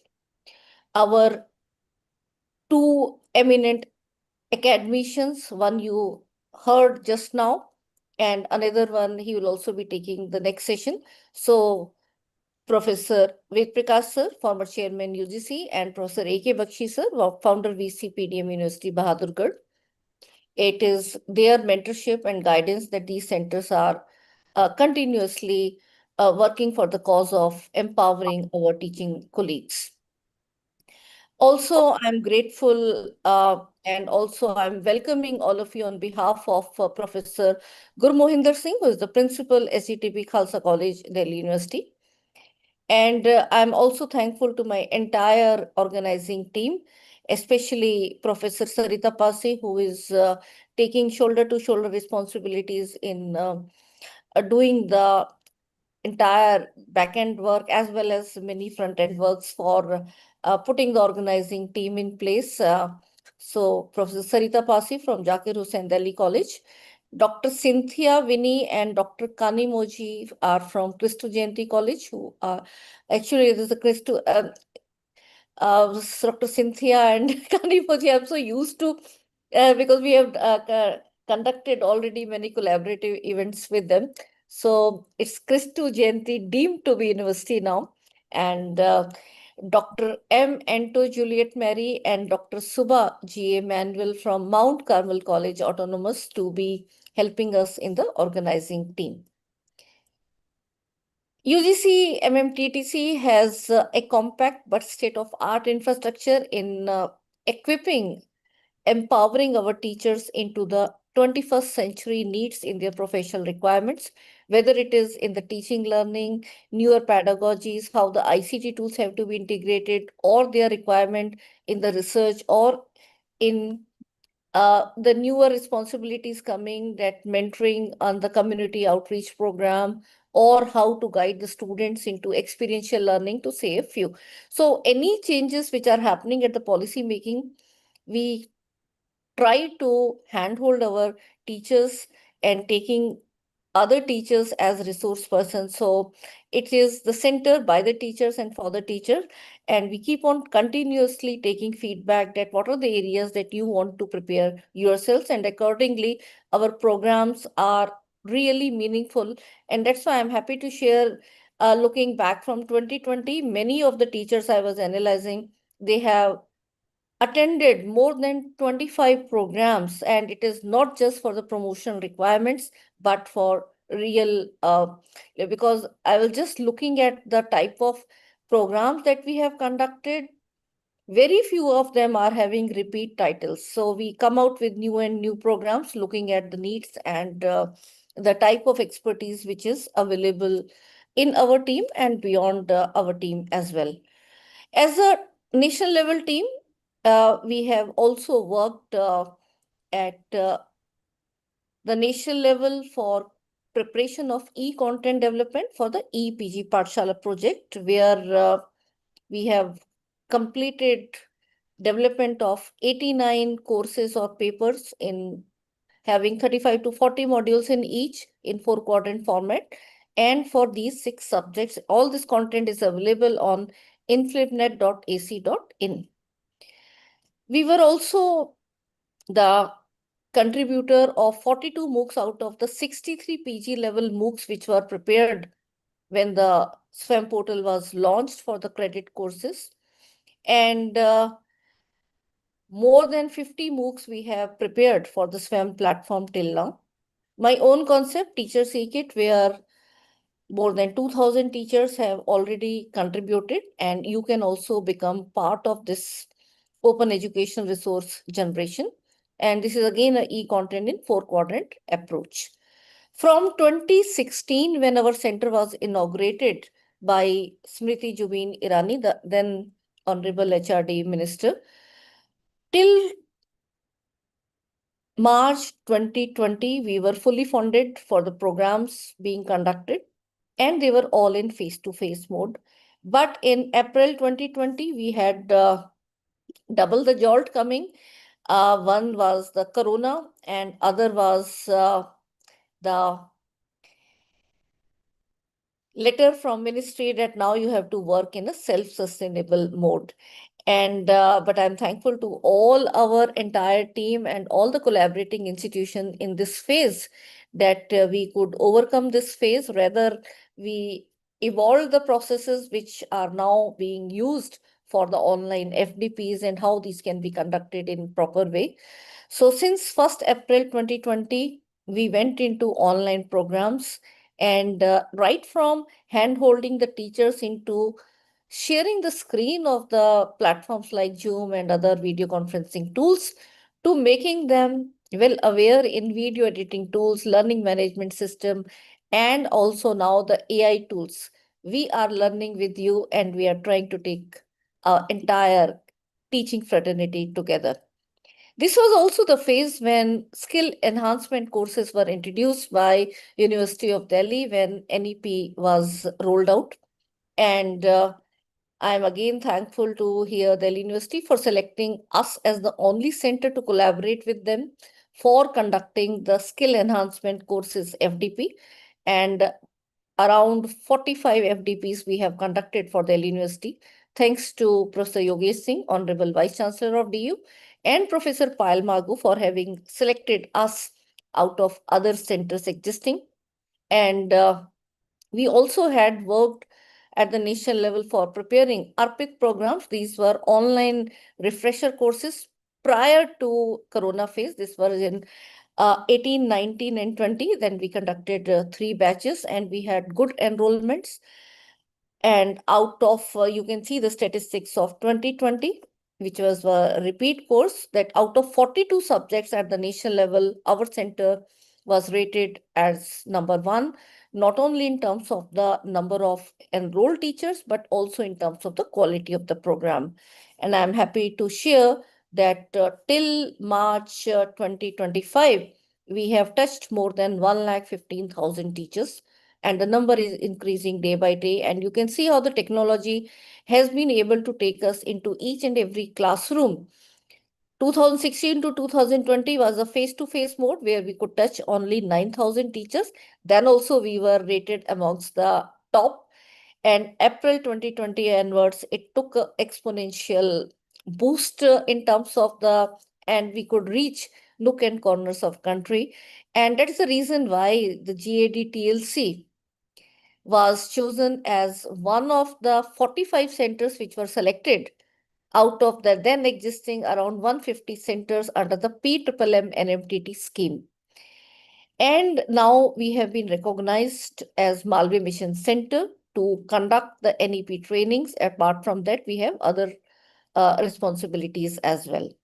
So now we are named as UGC-MMTTC, and also the UGC's HRDCs, which were prior to that, they were academic staff colleges, and all the PMMM and selectors and some more added, they are all now called as Malviya Mission Teacher Training Center. So now there's a single scheme under which the training is happening, which is to be recognized under the CAS and other NAC and other purposes. The vision of this new phase is to build competencies in the faculty for better teaching, learning, and research by exposing them to Indian values, updating knowledge and skills, and aligning teaching, learning, and research with the needs of society and NEP 2020. So, this vision says it all, right from the Indian knowledge system to taking it to the technology and the AI and to the needs of the society. We have to be changing our pedagogies, our processes, and we have the mandate of conducting these NEP programs, 2 batches every month. Apart from this, we conduct FIP, which is mandatory for the first level promotion. It is the entry level of our colleagues in higher education. We also conduct FDPs or short-term program, which are 6 days. We conduct it for teaching as well as non-teaching staff. And we also conduct refresher programs, which are more around the core subject area or interdisciplinary in both online and offline mode. And I'm happy to share, as per the UGC statistics, the last financial year, our center was number 1 out of now 144 centers existing. Rather, there is a list of 24 underperforming centers which has been released, and I'm happy and thankful to entire Ministry of Education and UGC for providing this opportunity where we can work with our fellow colleagues to enhance the quality of education with the latest awareness about the policy changes happening, as well as taking them to ground level implementation through various programs. And now I will request our collaborating institutions. I think Kristu Jayanti Deemed University, father is there or no? Can I request? Just a minute, ma'am. If you can inform me. Otherwise, before that, we can request Dr. George Lekha, who is the principal of Mount Carmel College Autonomous, Bangalore. A very warm welcome to you, ma'am, and we are thankful for sending a batch of your colleagues to us in this very particular program. And I'll request your words of motivation. Please, over to you. Ma'am, Vimal ma'am, actually, ma'am, some connectivity issue is there, ma'am. Okay, okay. Just give me a second. She's calling, ma'am. Just a second. Yeah, ma'am. yeah, please. Yes, yes. You can coordinate with Ma'am, her. tell me, ma'am.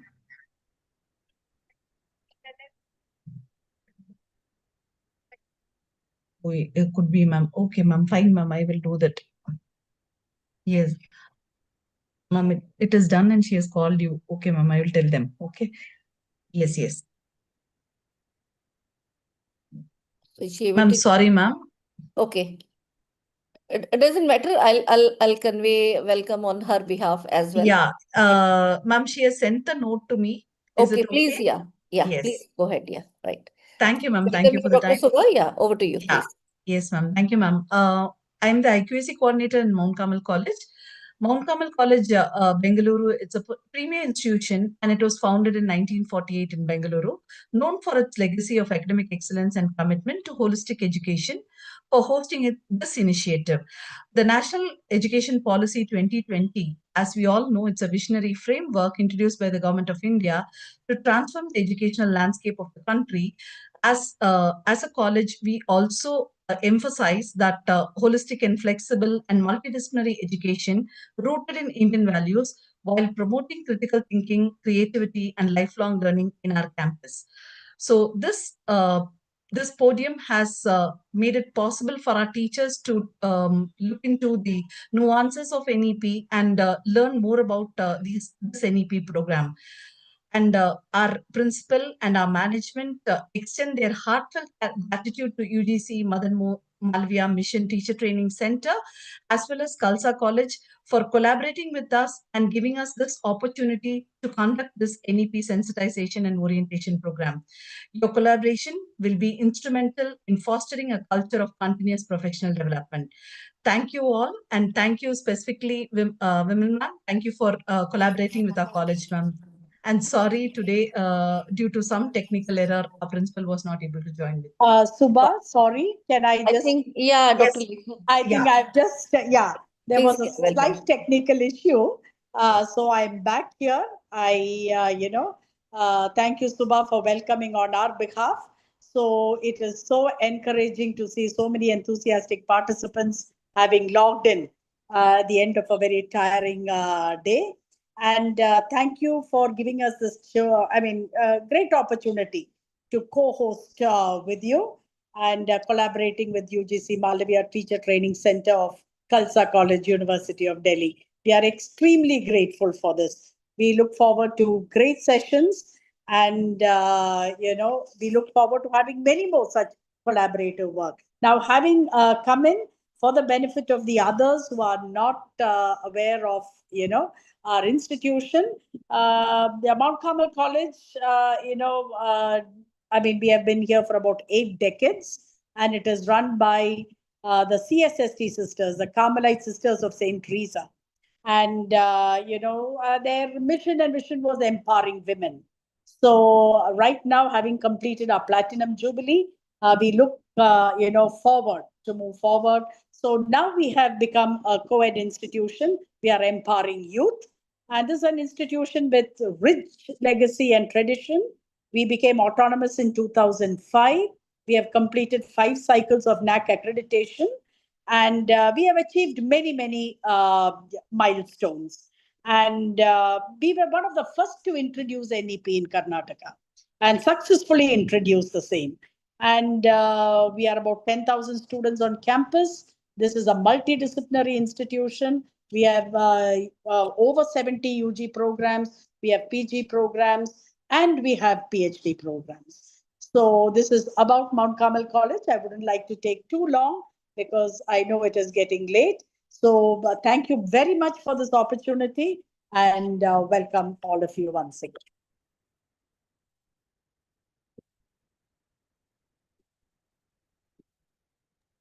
Thank you so much, Dr. Lekha George, for your kind words and motivation to all the colleagues of your institution as well as from other institutions and on individual basis. And we are happy to collaborate with you, and we look forward to more such collaborations with you. And Radha Kristu Jayanti, now deemed university, we have been a couple of times already there. So maybe next time in Bangalore city, now we have another institutions which we can say now we know the that Mount Carmel College is there. So looking forward to greater associations with you. Thank you so much. Welcome. So let me take the proceedings now further. And this particular NEP sensitization and orientation program is will be covered in 8 days with these 10 modules. And let me tell you, when this scheme was launched in 5th September 2023, there were only these initial 8 modules till module 8. I was in the committee of formulating the guidelines for all the centers. This was a 4-member committee. I was selected out of all the PMMM and MTT center, being the leading center working from a decade in this field and more than 3 decades in the training and e-learning at a personal front. So the module 9th and 10th was added later on, looking at the inputs and also from various stakeholders, because the curriculum development, pedagogy and assessment is where these entire other modules also need to be integrating and put up in action as from the teacher's perspective. So what we are designed is there are module subtopics which are given, which all other centers have to also follow. But then in our strategy, it is that we see where the overlap is there, and some particular modules where there's more significance in terms of even hands-on session, like on ICT, we have added. So you'll find there some modules will have 2 or 3 sessions, some modules will have 1, so that the overlap is avoided and it is all covered. But then these are only, I will say, the trailers of these titles. You have to yourself introspect. Like if I talk about the Indian knowledge system. Indian knowledge system, now there is so much emphasis happening, but you have to look into your own context, that now you want to go into higher learning of that, then we conduct, and many other centers conduct the detailed program. Similarly, you introspect your comfort level in the technology, and then you join the other detailed programs happening. So I'll say this is the entire bird eyes view that we are giving line to the national education policy, that these are the changes which are to be done in each and every institution, right from holistic multidisciplinary education to academic leadership, governance, management, to the higher education and society, how they are connected, the research development, the skill development part, student diversity, inclusive education, autonomy to the institution and choice to the students, curriculum development, pedagogy, and assessment. So this is going to be really enriching. And many teachers, they feel that, okay, I'm already a senior professor, why should I attend? I think this is there for everyone. So although we had not written the word mandatory when our committee was deciding on this, but the intent is to take everyone. And now the UGC is asking about every institution that have your 75% teachers attended these programs. And I'll request, please ensure that, because otherwise the changes will not be taken in a very, very positive direction. And we will be having these 8 days online sessions on 1st, 2nd, 4th, 5th, 6th, 7th, 8th, and then 11th August. 9th and 10th, we are off. And again, in between, the 3rd is also off. So you can keep these dates ready with you, so that from 5 to 8 p.m. on these dates, you are logged in. And otherwise, anyhow, the WhatsApp details, there will be links and there will be reminders also given by my team. There will be 2 quizzes that you have to attempt, and I'm giving you 2 days here, 10 a.m. 16th August till 11 p.m. 17th August you can attempt. These happen to be the Saturday, Sundays, and becomes convenient for all of you to find time. And so the requirement will be attendance and participation, which will also be asked by attendance has to be real on Zoom only. Please rename yourself when you are logging in with your registered name. If you join with some mobile device, or if you take someone else's laptop and then join, your attendance may not be registered. So please, you have to be logging in with your device. If not, the moment you log in, you rename yourself with your proper name. That's how your attendance will be registered in Zoom.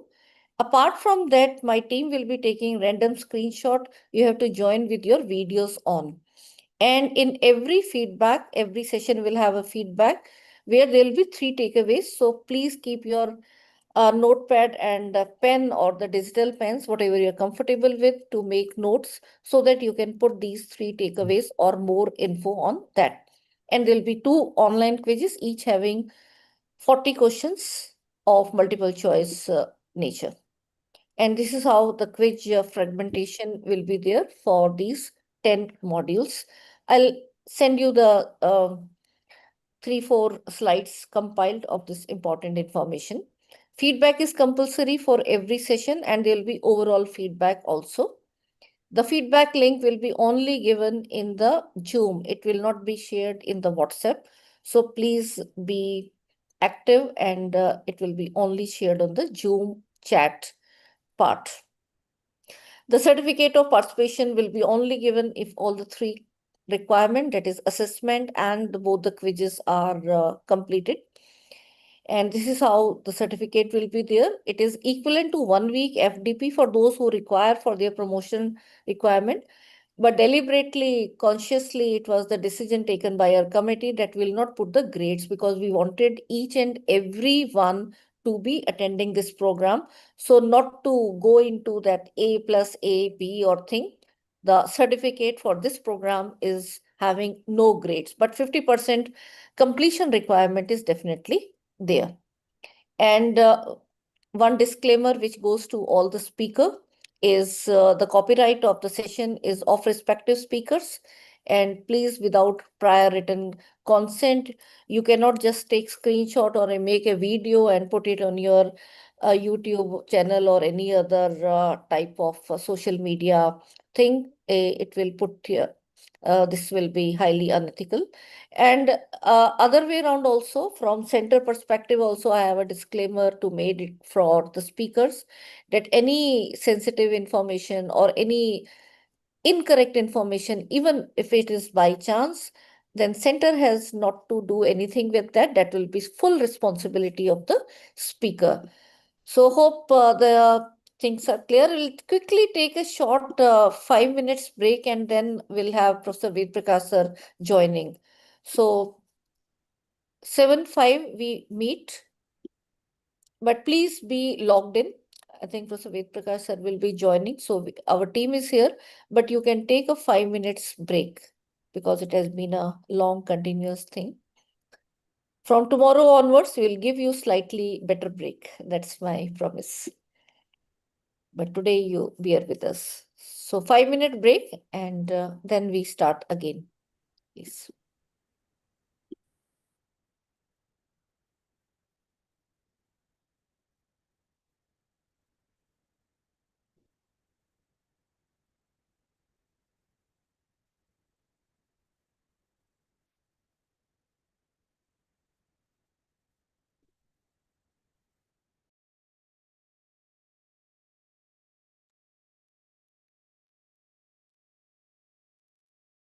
I am here anyhow if you have any questions meanwhile.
Yeah, Dr. Shiparna, you had some question here.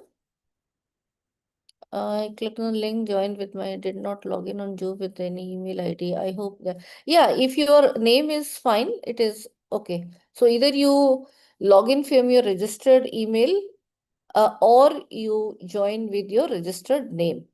If not, you can rename yourself. There are 3 dots when you are looking at your particular icon in the face. So you click on those and you can have a provision of renaming yourself, fine. So please rename yourself with proper name. And requesting all to please switch on your videos. Most of you. Yeah, it will be done at 7:05, definitely. Okay. But those who are back, they can.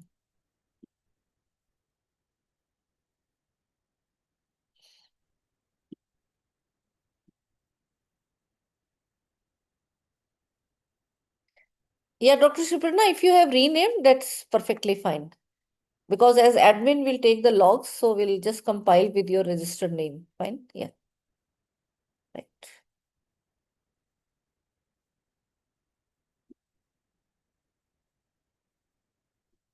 Dr. Anita, you want to say something? Yeah, Dr. Anita, you can unmute. Good evening, ma'am. Good evening, please. Good to see you after such a long time.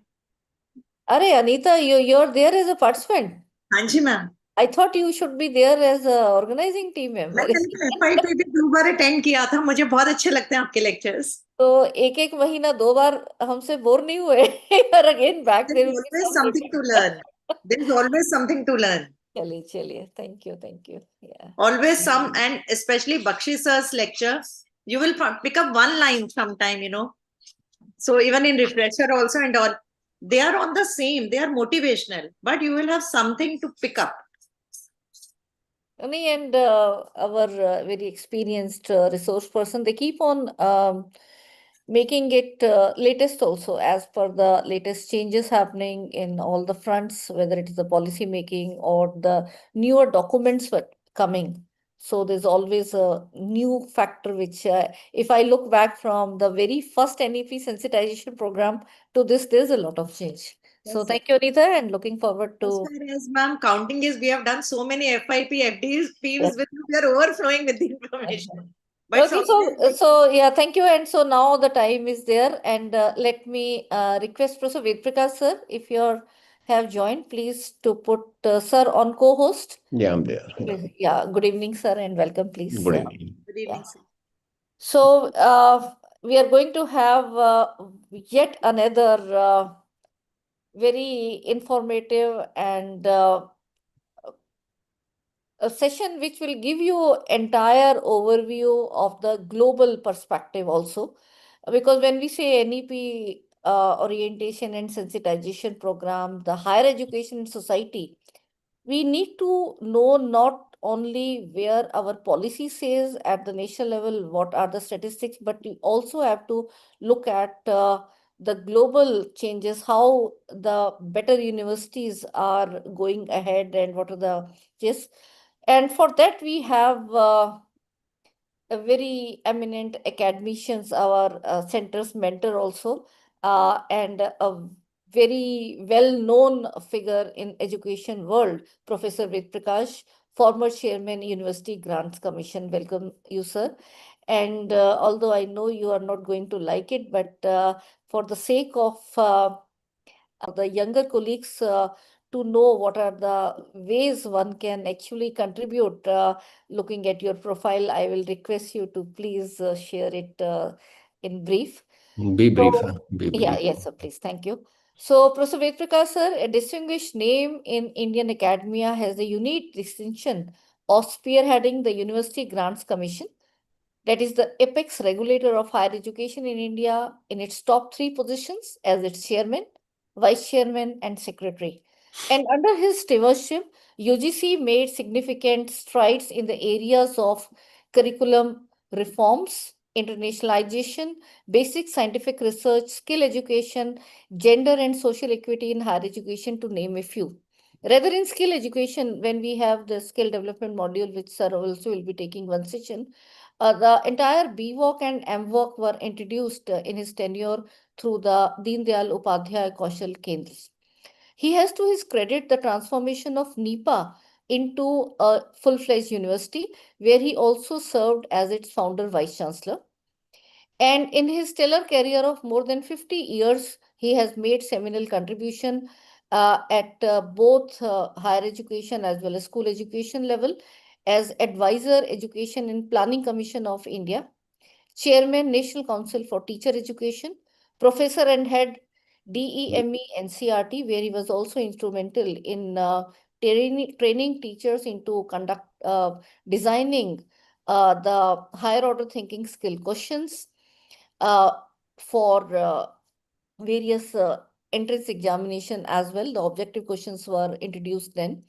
The Joint Director of Staff Selection Commission, Government of India, to name a few.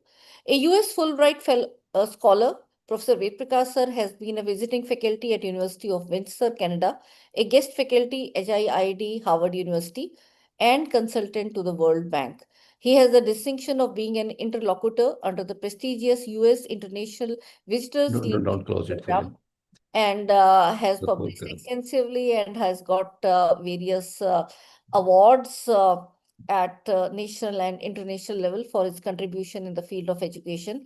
And I was delighted to know that now he is also guiding the rural kids into early goal settings and motivating them to choose their career path in a very proper way. So thank you so much, sir, for contribution into entire education system and to our programs as well. Thank you, and over to you, please. Thank you very much, Professor Vimal, and good evening to all the participants of this faculty development program. I know this is a big group. What I propose to do in the next 50 or 60 minutes is that I will be reflecting on different dimensions of higher education, wherefrom you can have multiple takeaways. You all know that higher education worldwide is undergoing significant shifts. There are certain reforms which we have contemplated, and we have expressed them in the form of our intents in the National Education Policy 2020. Some of the reforms have already been introduced by the regulators at the national level. Some are still in the pipeline. The national education policy is in the public domain for the last 5 years, so I'm not going to reflect on the programmatic changes that we have proposed, or the the structural changes that we have proposed. Nevertheless, I will be highlighting those significant issues and letting you know where do we stand vis-a-vis the entire world. Particularly, I would be reflecting on some leading countries of the world. I'll be sharing with you data which will let you know your standing insofar as the higher education is concerned. Having said that, let me begin by making a statement that history tells us that education is an ever-evolving discipline. It has continually evolved and extended its reach since the dawn of human history. And which is why, education is considered a lifelong endeavor, and it must be a continuous process of self-discovery. There's no denying of the fact that no nation can progress without increasing the number of educated and skilled workforce. There's a significant correlation between the educated and skilled workforce and economy of that country, actually. Similarly, no nation can progress without expanding the frontiers of knowledge through research and innovation. And therefore, these are the expectations from any higher educational institution. On the one hand, we do expect that they will be churning out educated and skilled children. And on the other hand, they would be taking the society to the next stage of development by addressing the issues and concerns which they are confronting with. And which is why education is no longer a personal call or a privilege. It has become a social demand. And our leaders of the freedom movement era were fully aware about the significance of education. And if you go into those discourses of that time, you would find that education, equality, and social justice were the main subjects of discourse during the freedom struggle movement. But these subjects, after independence, seem to have not attracted desirable attention. And as a result of which, even after over 7 decades of independence, we continue to live in a highly stratified society, which is neither good from the economic perspective nor good from the political perspective. And in fact, we continue to suffer from hierarchical values and attitudes which are deeply entrenched in our society. And these things are continuing because you can see two contrastive perspectives in the society. One is the fatalistic perspective, wherein people think that nothing is going to change, things will remain as they are. And another is the utopian perspective, wherein people think that any desirable state of affairs can be brought into, provided, mark my words, people with good intentions and necessary goodwill are prepared to bring it into being. I mean, these are the two characteristics which are required. Interestingly, these both these orientations, the fatalistic orientations and the utopian orientation, they are not characteristics of two distinct sets of persons actually. They are often found in alternate phases within the same individual. And this stratification of society actually was also foreseen by Kothari Commission in 1966. The Commission, in its report, had expressed a fundamental concern for education as a process of social transformation aimed at bridging up the gap between the masses and the classes. Commission, in its report, envisaged the social function of education in the context of nation building, for forging a unity in diversity, and for building a shared citizenship for a democratic, social, secular, and egalitarian society. But now the question arises, what have we done in the last over 77 years actually? The answer could be twofold. On the one hand, one can say that we have traversed a long distance. We have created a gigantic system of education, both at a school level and at higher education level. We have more than 19.5 lakh schools in this country, which are catering to the educational needs of about 28 crore children. In higher educational system, we have about 1,168 degree awarding institutions in the name of institutions of national importance, central universities, state universities, and institutions deemed to be universities. And apart from that, we have over 49,000 colleges offering undergraduate and postgraduate programs. In addition to that, we also have around 12,000 stand-alone institutions which are offering certificate and post-secondary diploma in higher education. So this is not a mean achievement. It is a tremendous achievement that we have made. But in the backdrop of the quantitative expansion of educational facilities, the quality has relegated to the background. And I mean, when we look at different parameters of higher education, we find that much leaves to be desired. Even when it comes to access, it comes to equity, it comes to quality, it comes to research and innovation. This can be overcome by the collective force of both the society and the government. That is what has happened all over the world, actually. Society has played a very significant role in education from early times to date. Most of the leading institutions of the world are the creation of the society. Even if you look at your own institutions like Indian Institute of Science, Bangalore, which was established by Jamshedji Tata in 1909, or Shanti Niketan, which was established by Thakur Rabindranath Tagore in 1916, or Banaras Hindu University, set up by Pandit Madan Mohan Malviya in 1920, Aligarh Muslim University, set up by Sir Syed Ahmad Khan in 1921.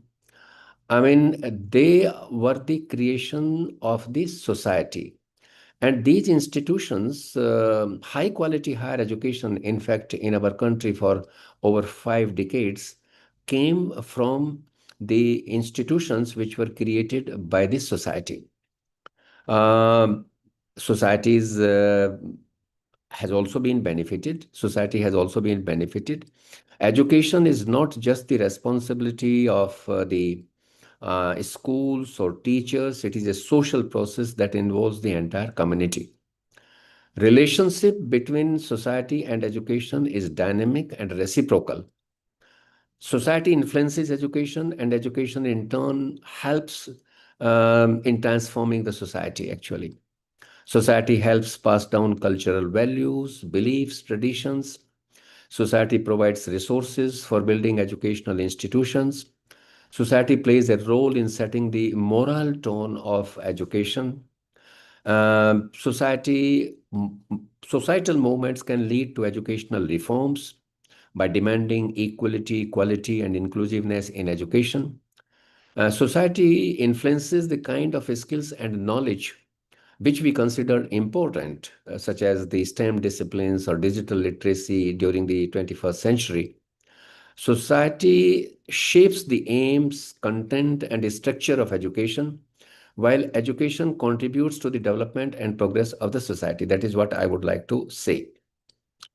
Now, if you look at the global level, the societal aspirations were expressed at the international level two times actually. One during 1924 actually, after World War I, when the world leaders had assembled in the city of Geneva, and they adopted a number of resolutions. Of them, one resolution that I would like to share with you is related to education.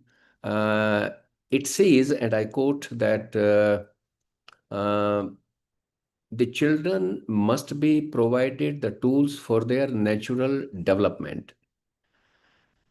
And those who are backward must be supported by the nation state. And that the children must be placed in a position where from they can make a decent living, actually. These are the things. What is this problem? I will.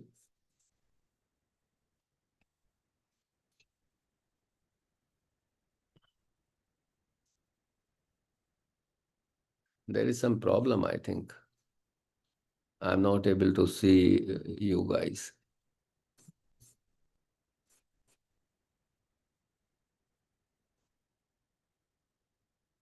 Just a minute. I think I'll have to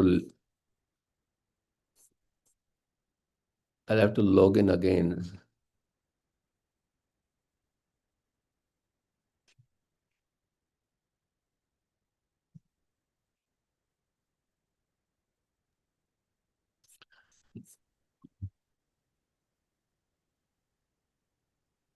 So you're Can visible to I request the person who is coordinating not to, disturb the screen?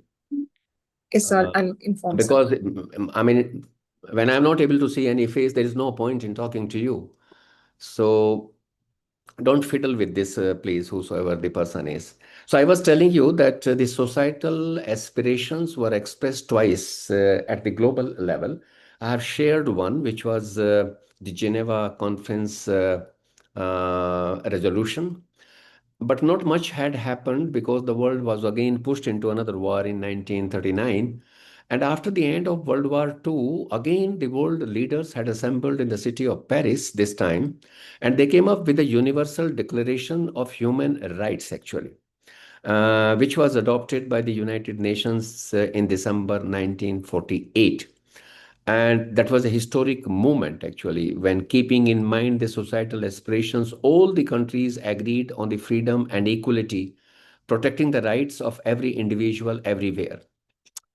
I would like to draw your kind attention, and I would also request you to go through the Universal Declaration of Human Rights, which will enlighten you on various aspects, actually, relating to education as well, besides education. There is an Article 26, which has got three parts. And I would like to share with you part one, which relates to education because of the constraint of time. I will not be reflecting on part two and part three, which relates to part two relates to values and part three relates to parental guidance. I would like to quote actually from the Universal Declaration of Human Rights, and I quote, it says that everyone has the right to education. Number 2, it says education shall be free at the elementary stage of school education, and that elementary education shall be made compulsory. And professional and technical education shall be made generally available to all the eligible population. And the fourth is very important, for which I would like to draw your special attention. It says that higher education shall also be equally accessible to all on the basis of merit, unquote.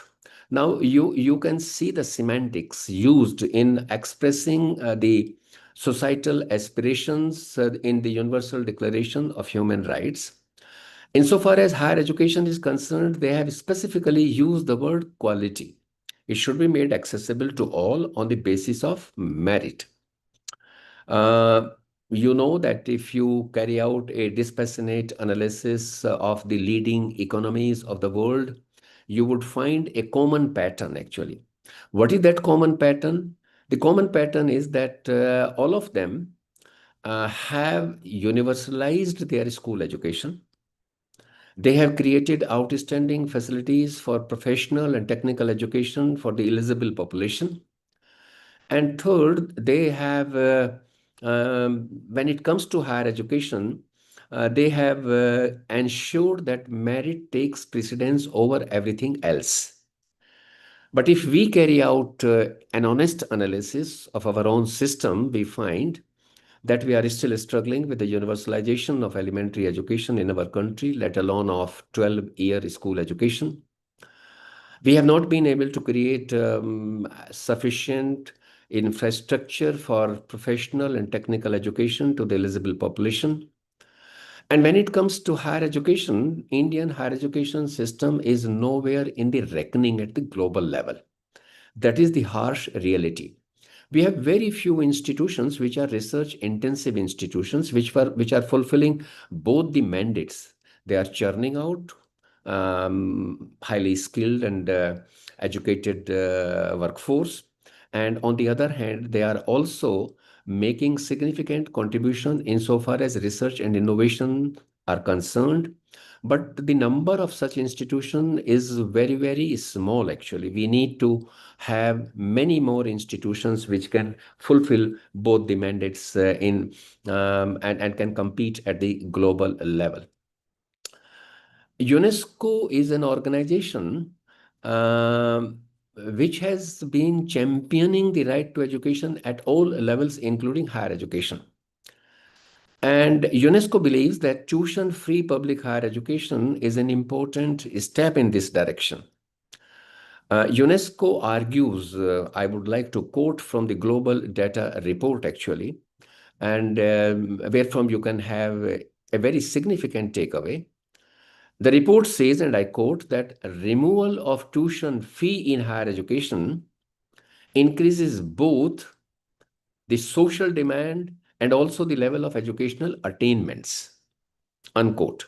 If you want me to extrapolate it, I can extrapolate it by saying that when you are making higher education accessible at an affordable cost to a larger segment of population, it will not only increase the social demand, but it would also increase the educational attainments.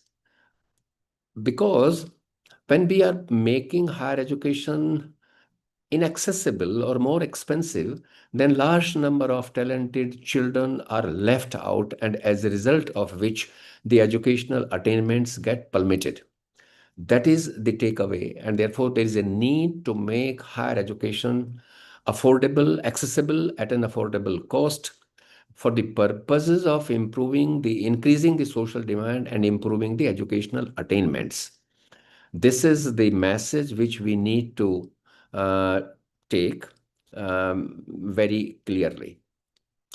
UNESCO has undertaken a survey of 146 member states, and of them 41 countries are such which have already mandated free higher education by law. And if you look into the profile of those 41 countries, they are not all filthy rich countries, 11% of those countries are low income and lower middle income countries, and yet they have done it. So that is one important takeaway for us. But I believe personally that making higher education accessible and affordable cost could prove to be more effective in our economy. And for long, I mean, this is a fact that we have had a policy of providing higher education either through public institutions or through grant-in-aid institutions, and we have done it for 5 long decades, actually. Those institutions were not motivated to make profit of any kind. And some central higher educational institutions are still providing free higher education to some select group of students like SCs and STs and OBCs. Some states have also made some attempts in this direction. But the situation in our country had changed drastically since 1990s, actually, with economic liberalization, privatization, and globalization. And this has led to slow but steady withdrawal of the states from higher education. It has led to rapid rise in high fee charging higher educational institutions. And now it may not be an exaggeration if I say that cost recovery has now become a norm, then an exception because of the withdrawal of the state support of the desired level.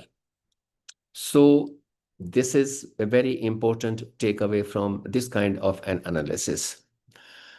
The second aspect that I would like to reflect about the growth of higher education. There are about 88,000 higher educational institutions in the world.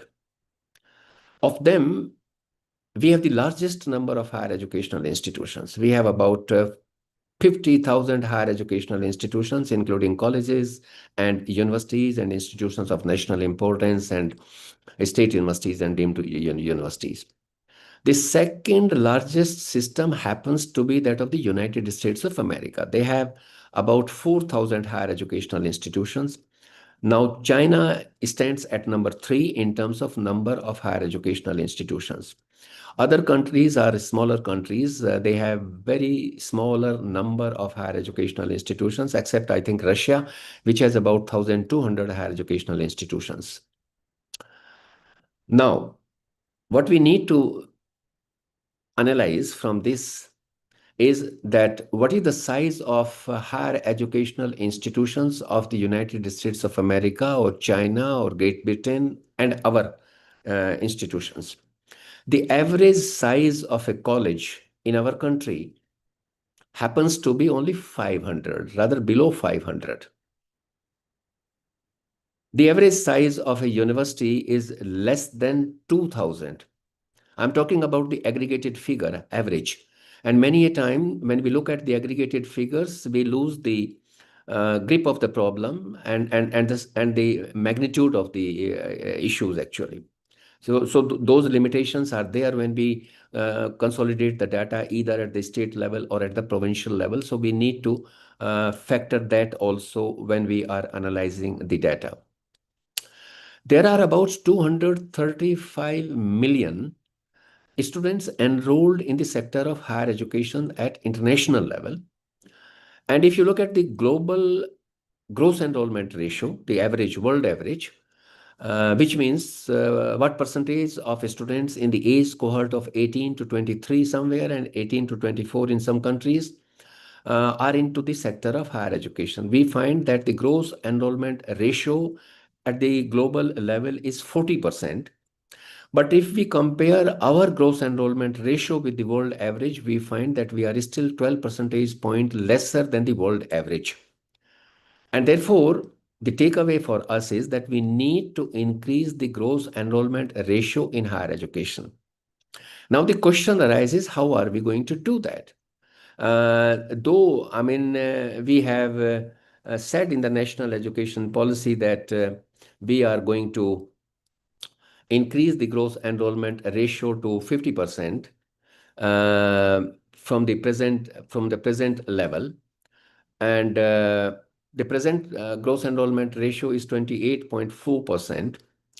How are we going to do that? We have said in the national education policy that by 2035, we must attain the gross enrollment ratio of 50%, which means that every second child in the age cohort of 18 to 24 would be on the campus of a higher educational institution, which also means that we shall have to grow at an annual growth rate of 4.2%, which we are not growing.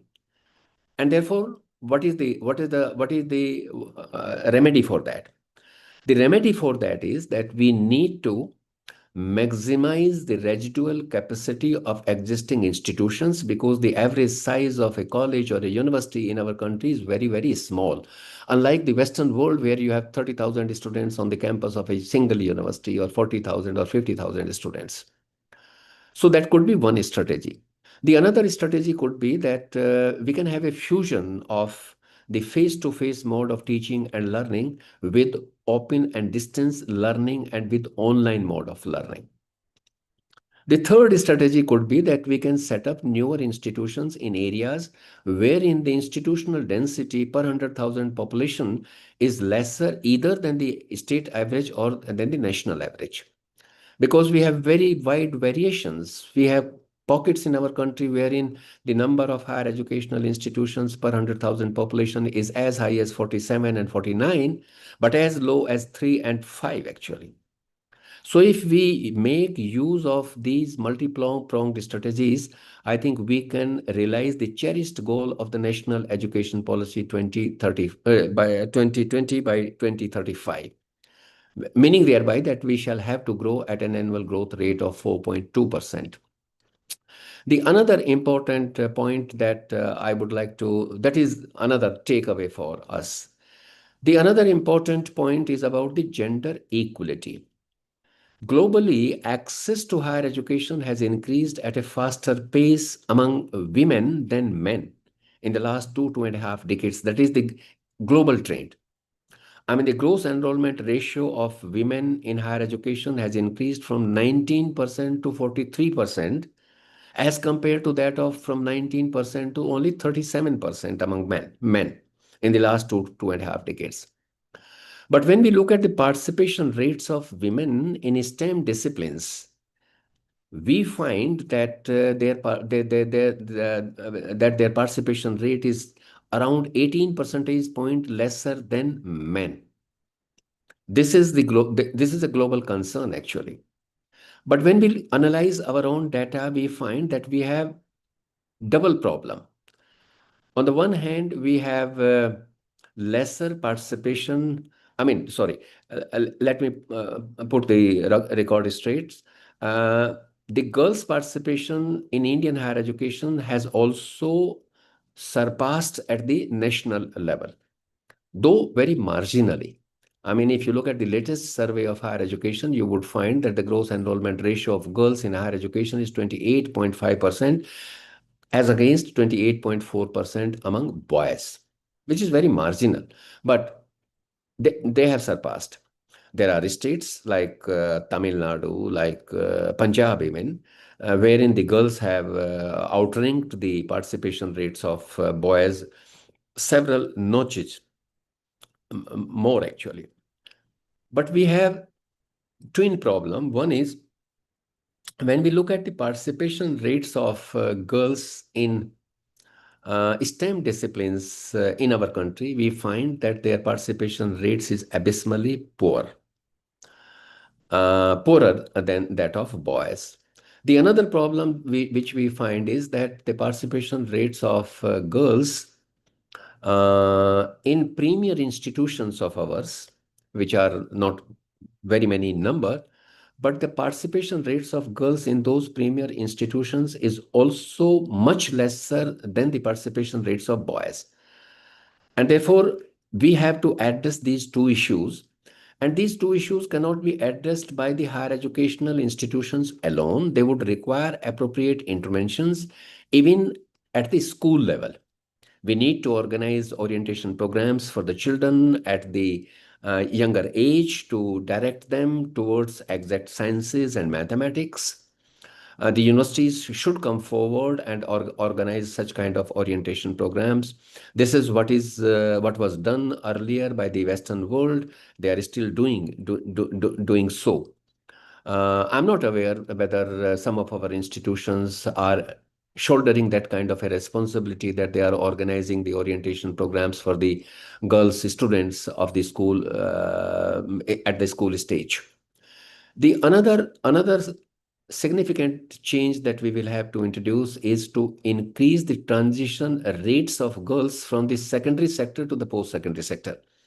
So these are the two important takeaways insofar as ensuring gender parity in higher education is concerned. Gender parity is supposed to be achieved when it is anywhere in the range of 0.97 to 1.03. Another important issue that I would like to flag about the inclusivity in higher education. We know that education of persons with disability is hindered by multiple factors. It's not only the physical accessibility or limitations of teacher training, but it could be because of financial restrictions and prejudices and discrimination that we find in our society. The World Health Organization data reveals that there are about 1.3 million people in the world having some kind of physical disability. And I was comparing the data of the bachelor's degree holder with physical disability. And I picked up the data from the United States of America, Great Britain, and from our own country. I found out that while in US, 26% children with physical disabilities are the bachelor's degree holder, and 22% in Great Britain with physical disability are the bachelor's degree holder. In our country, only 6% boys with physical disabilities and 3% girls with physical disability of some kind or the other are the bachelor's degree holder. And therefore, the takeaway for us is that we need to incentivize the children having physical disabilities, both at school level and also at higher education level.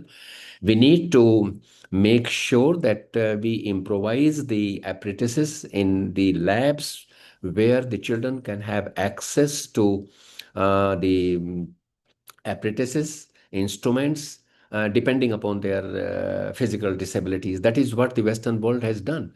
You go to the US and visit their labs, and you would be amazed to see that depending upon the physical disability of the learner, they have improvised the apprentices in their labs.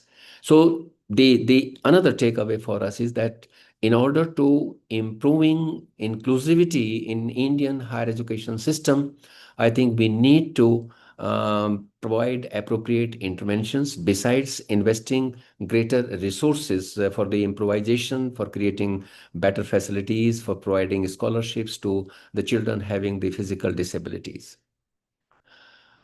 I will now like to switch over to another important aspect, that is about closing the skilling gaps in higher education. We have laid a lot of emphasis on giving vocational orientation to education, both at school level and at higher education level. We have laid greater emphasis in the National Education Policy 2020 after realizing that we have not done very well insofar as the vocationalization of education in our country is concerned. The fourth industrial revolution, impelled by the rapid advances in artificial intelligence, automation, robotics, and other emerging technologies, have created humongous gaps across all industries. And as technology advances, education system in the leading countries are metamorphosing, anticipating, and preparing for the impact of digital revolution on the workforce. And therefore, the important takeaway for us is that we also need to do that, and need to do that on a larger scale. Because this technological revolution has created another class of students, which the Western world has started calling non-traditional students. Non-traditional students are like you, actually. those who have already entered into the profession, but today they find themselves inadequate. They find themselves that their relevance is threatened, and that they want to reskilling themselves and upskilling themselves, and therefore they want to go back to the campuses, to their alma mater, for the purposes of reskilling and upskilling.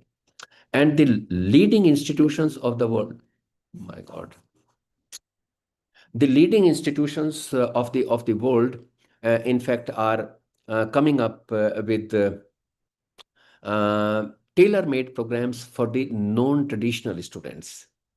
So that is another important takeaway for us, that in order to providing vocational orientation to education, while we have to come up with the skilling programs for the traditional students, but I think the universities should also think about the non-traditional students as well, for the purposes of closing the skilling gaps. I would like to talk to you now about the another important aspect, that is the trends in interdisciplinary teaching and learning. We have been talking about it for a very long time, because there are significant benefits besides preparing students for complex real world problem. Though there are challenges in the implementation of interdisciplinary teaching and learning, but it is considered a worthwhile endeavor. And therefore, I would earnestly request you, we have also talked about it a lot in the national education policy, that higher educational institutions now should switch over to... I'm in a lecture, please. I'll call you later. Thank you. So I'm extremely sorry. What I was talking. I was talking about the significant benefits of interdisciplinary teaching and learning. Though there are challenges, but it is worth considering an endeavor. What does it require? We have talked about it, through the Yashpal Committee report, when we said that we need to dissolve the boundaries between the discipline. Time has gone now. There was a time when we created structures of disciplines in the name of geology, botany, chemistry, geography, history, and civics. And now the time has come when we need to dissolve the boundaries between the disciplines, because the new knowledge lies at the intersections of different disciplines. And this approach actually encourages students to draw connections between different disciplines, fostering a more nuanced perspective, and inculcates generic abilities amongst the students. What does it require? It requires, the Western world has done it, it requires integrated curriculum. It requires developing thematic units. It requires switching over to project-based teaching and learning. It requires team teaching by bringing teachers from different disciplines together and planning and delivering lectures together. It also requires rigorous professional development. Indian universities have not made much progress in so far as this is concerned. There are only few institutions which have come up with interdisciplinary teaching and learning approach in the country. So another important takeaway for us is this.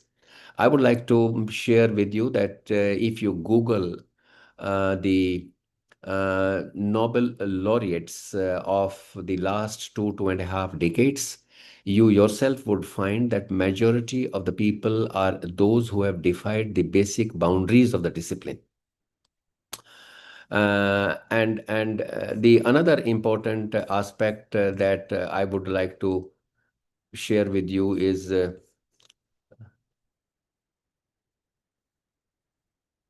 yes, someone is creating problem actually. Someone is fiddling with this. I do not know why. So I'm not able to see you guys. Anyway, I was talking about the role of technology. I'll be talking to the walls now, okay? As it is not very exciting when you talk through the electronic media, and when the screen is blacked out, actually, it becomes all the more boring. Anyway, I was talking to you about technology. Technology has played a very significant role. In fact, in the present time, there is a race going on between education and technology, and this technology and that race is going to accelerate. We need to remember that. Leading universities have been promoting the use of digital tools like virtual reality, artificial intelligence writing tools, artificial intelligence powered learning, digital content platform, adaptive learning, automated assessment, etc. Online learning is gradually becoming more prevalent. We had opened up that window in 2016 when I was with the University Grants Commission, but we had done it on a limited scale. We had asked the universities to offer only 20% of the course content in online mode, but because of the increased pressure and demand from the university side, the University Grants Commission has now come up with an integrated regulation which allows the universities to offer online program on 100% basis, provided they fulfill the conditions which they have stipulated in that regulation. We have done. We made a beginning actually through the NPTEL initiative, which was the National Program on Technology Enhanced Learning. This was done by a consortia of IIT and Indian Institute of Science, Bangalore in 2003. And what does it require is that University Grants Commission has also developed courseware in about 29 postgraduate courses and about 80 undergraduate courses, 80 postgraduate courses and about 29 or 30 undergraduate courses when I was with the University Grants Commission. And they were made available through the Consortium of Educational Communication, which happens to be one of the inter-university centers of the University Grants Commission.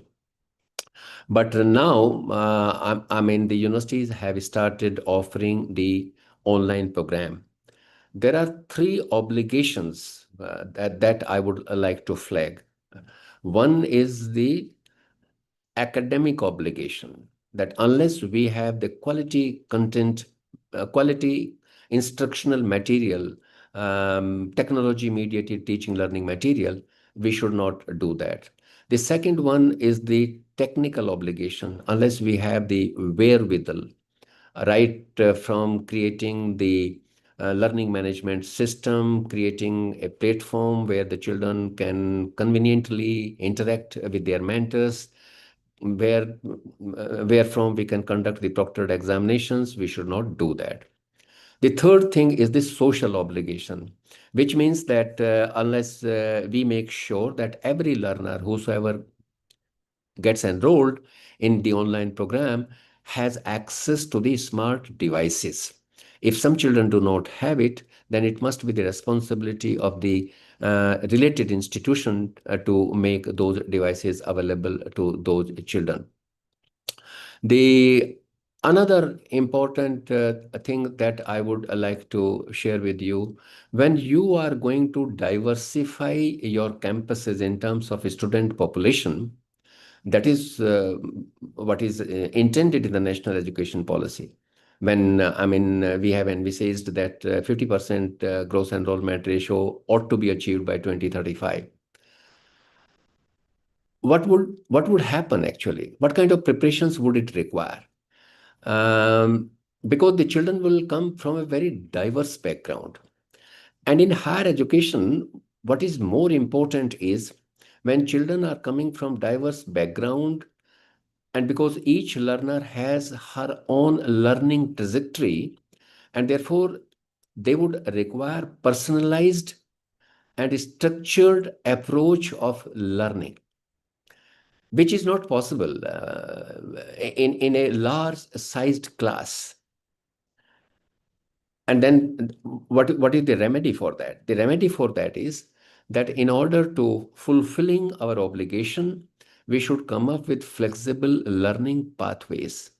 Flexible learning pathway doesn't mean that you have created the multiple exit and multiple entry options. It also requires freedom for the students to choose what to study, how to study, where to study, and when to study.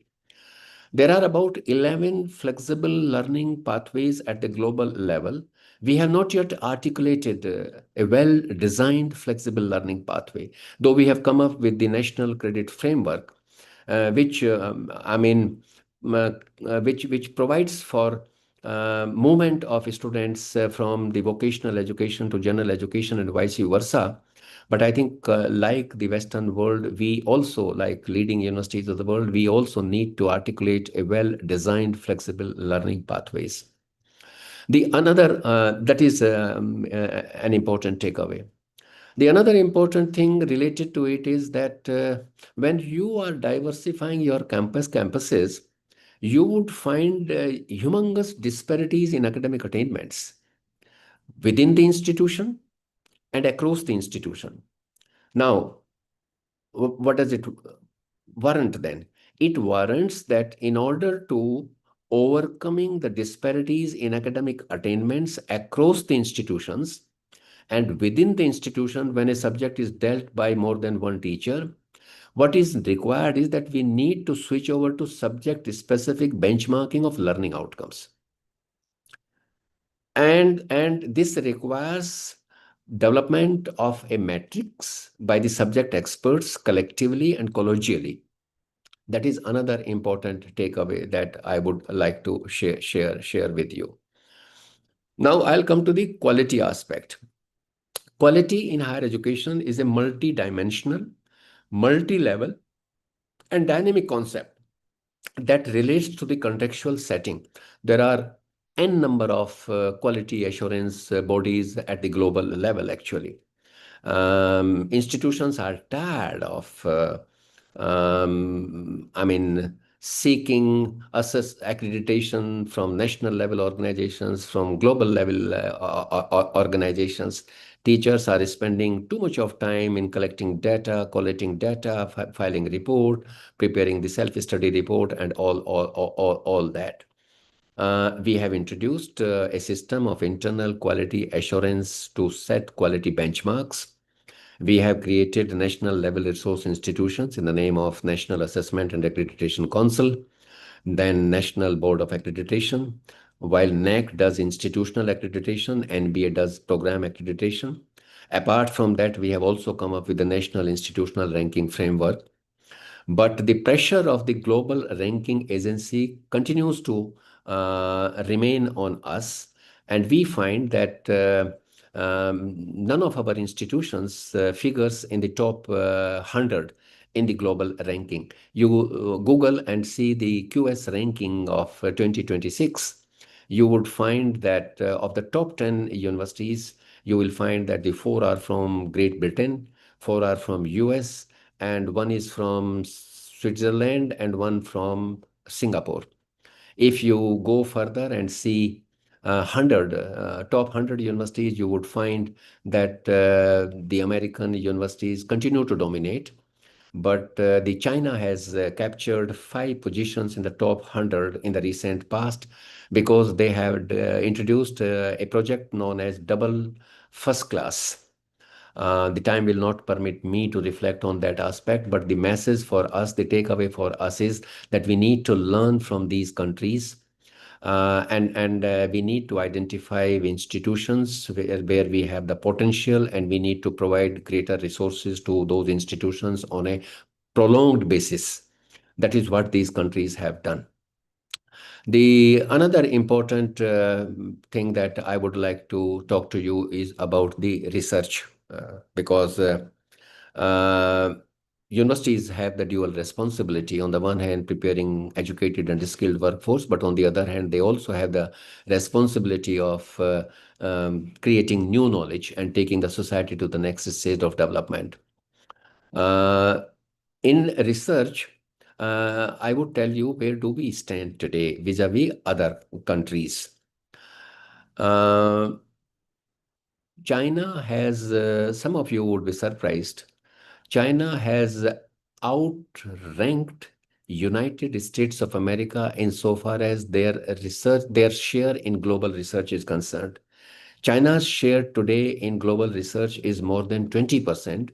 US share in global research is only 17.5%. Our share in global research is only 8%.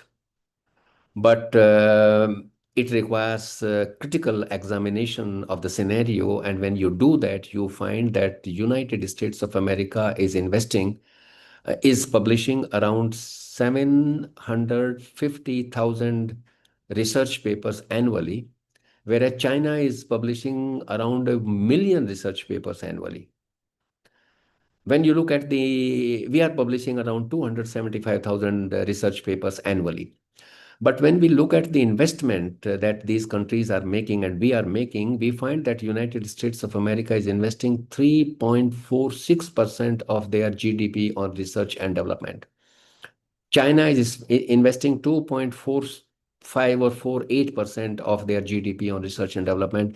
We are spending only 0.65% of the GDP of our GDP on research and development. And yet our teachers and scientists are contributing more than 275,000 research papers. And therefore, the takeaway for us is that we need to invest much more on research and innovation to compete at the global level. And it also shows that with such a poorer level of investment, our teachers and scientists are still contributing 275,000 research papers. So they have the potential, provided they are supported by the governments and by the society. So that is the takeaway for us. Now, it is already 8 o'clock. I wanted to sum up by saying that what is the way forward? Evidently, higher education is undergoing significant shifts. That is what I started with. And with rapidly changing landscape, the public sentiments about the value of higher education provided by most of our institutions is also shifting. People are looking for answers, how higher education is going to respond to skill requirement, how Indian higher education is going to respond to employment opportunities, how Indian higher education is going to compete at the global level, how higher education is going to respond to the issues arising due to automation, globalization, and emerging technologies. And let me tell you honestly that we have very weak answers for those kinds of questions. The challenges are manifold. I'm not going to reflect. I have already reflected on a couple of them, though I might have left some of them. But what is needed is that in the present times, the key lies in continuous adaptation and evolution of educational offerings. While on the one hand, we have to strengthen the basic domains of knowledge, we can't afford to let them languish in poverty. Disciplines like language and humanities and social sciences and arts. But at the same time, we also will have to come up with new educational offerings for the purposes of competing at the global level, like in areas like cybersecurity, healthcare, community health, renewable energy, climate change, disaster management, all those kinds of things. And therefore, what does it require? I'll stop by saying that it requires a dynamic approach in this ever-evolving economic landscape, with the full support of the federal government, with the full support of the provincial government, and with the full support of the society. That has happened in the Western world, and which is why they are far ahead of us insofar as their higher education system is concerned. So that is what is needed. I'll stop at this, and I would like to take questions from the participants if they have any. So over to you, whosoever is coordinating on behalf of the organizers. Yes, sir. Thank you, sir, for the depth of insight you actually brought us for today's discussion. Now, the session is open for Q&A. Dear participants, you can post a question in the chat box, or you can unmute yourself and you can post the questions. Yeah. Any question, you can ask questions relating to national education policy also. I have not reflected on all the intents of the national education policy because my purpose was to come up with multiple takeaways actually, and to give you the sense of where do we stand to give you some kind of a comparison.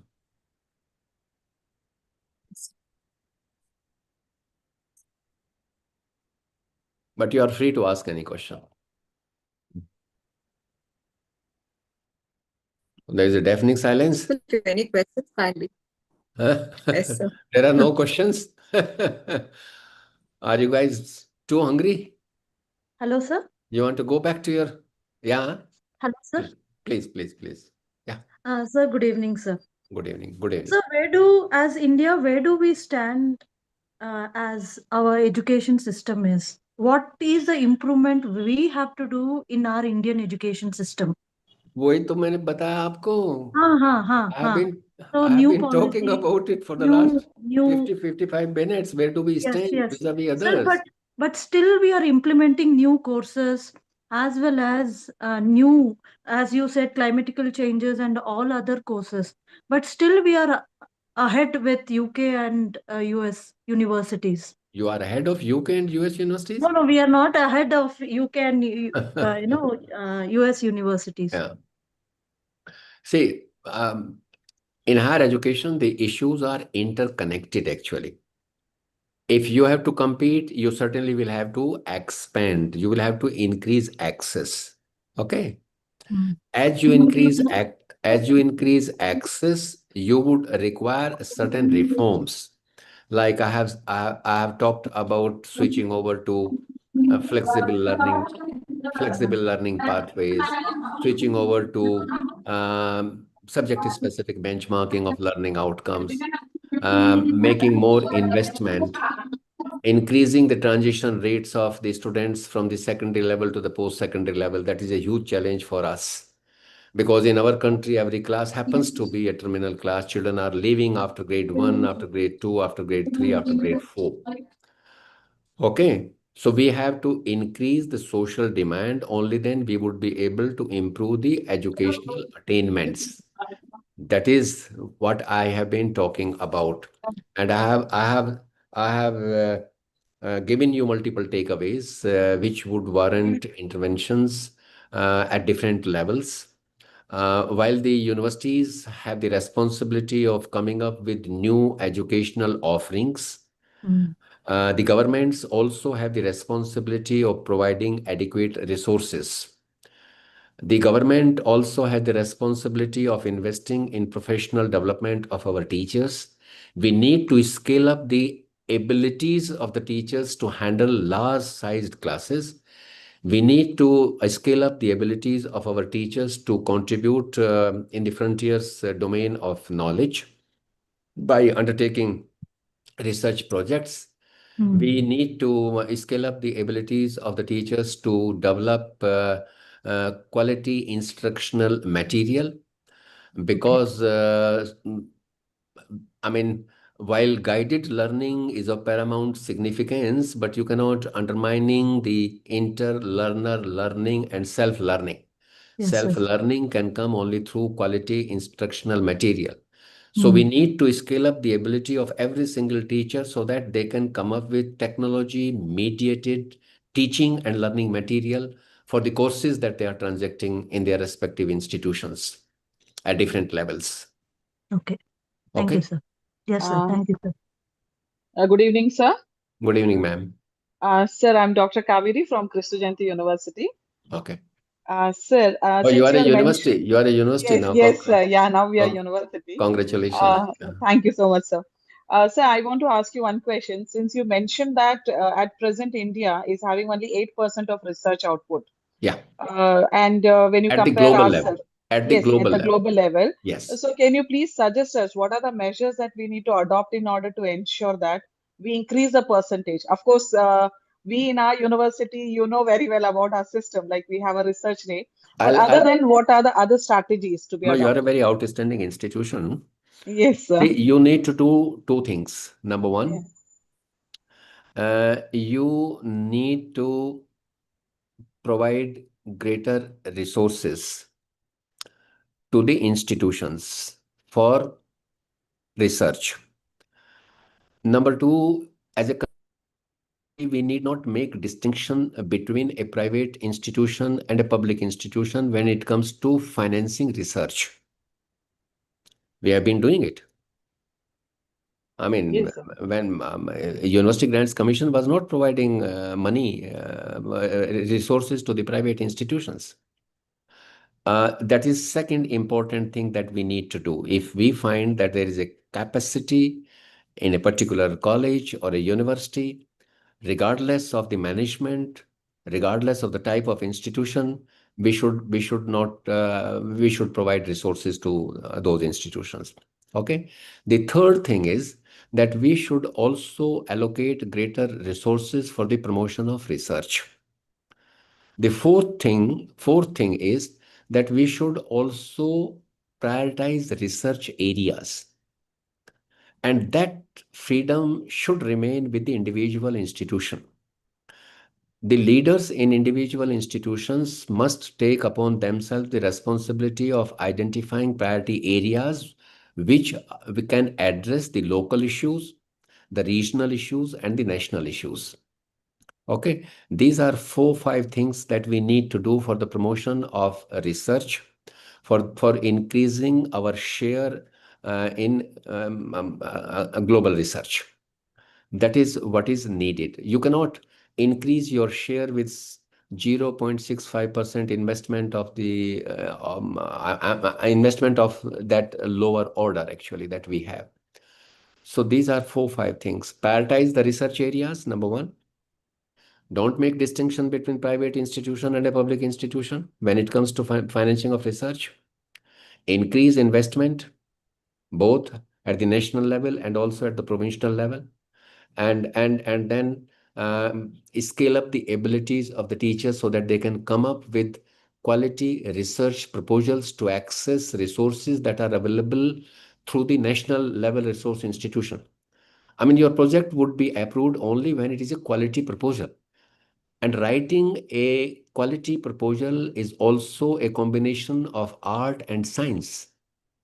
So we need to scale up the abilities of the teachers to write good proposals so that they are not turned down by the DBT or by the DST or by the Department of Earth Sciences or by the University Grants Commission. My God.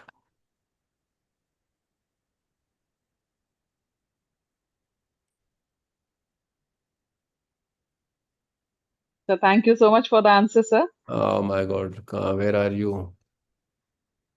I'm not able. Hello, sir. Just a minute here. I have lost you guys. So we can hear you and we can see you as But I'm well. not able to see you. Okay. Now I can see you. Can hear you and see you also. Just a minute. Let me satisfy this gentleman. He is calling me from Australia.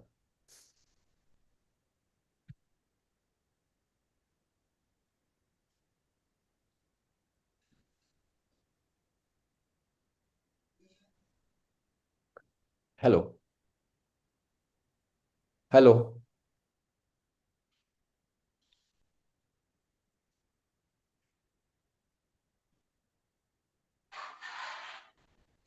Hello.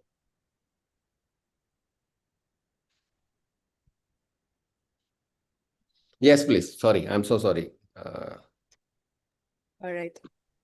Good evening, sir. I'm Dr. Kalai from Christy Jayanti University. Oh. Okay. So after hearing this, since we were autonomous institution for a long time and we become university, Yeah. see, how can we strike a balance between academic freedom and the regulatory compliances in the higher education? There should be a balance stricken between the freedom of academic freedom and the rules. By becoming a university, you are an autonomous institution. Autonomy is a self-regulating exercise with fullest element of accountability and responsibility. Okay. You can exercise autonomy in every sense of the word, provided you are a self-reliant institution. The problem lies with our institutions when they have to look up towards somebody for financial resources. And there they start arm twisting. Okay. So the first and the foremost requirement to becoming a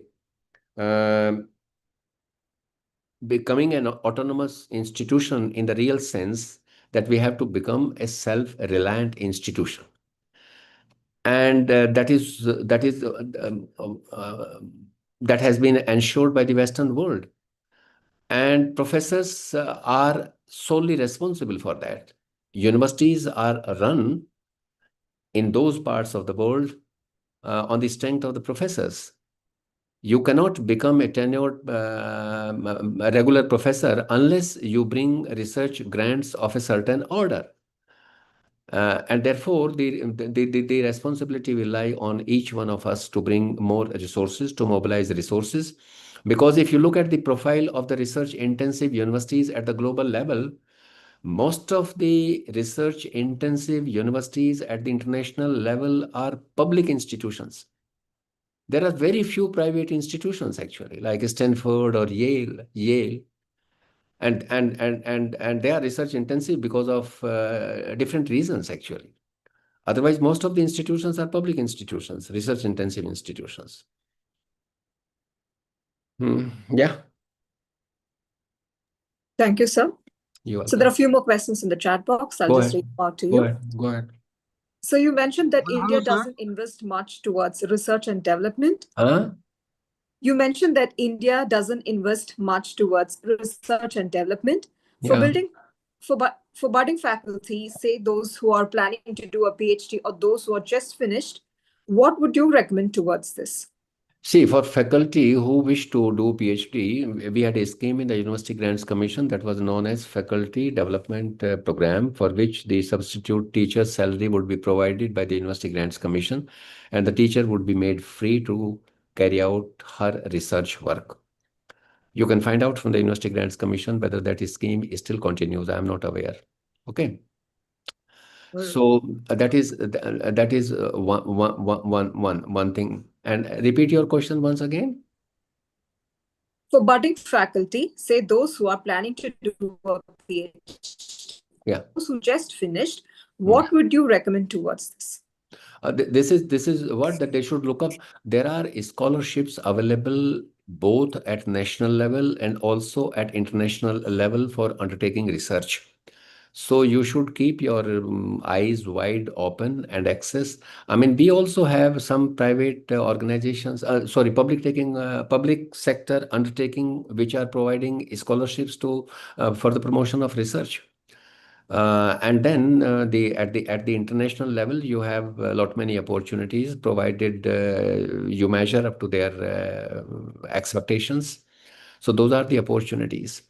You should look up for a better institution where you find a significant research group wherefrom you can learn a great deal. I mean, otherwise there is no point. If you want to grow academically in your career, I think you can grow only when you lay greater importance to research work. I know that our teachers have some limitations, those who are working in places where there is no research ambience, there are no resources available.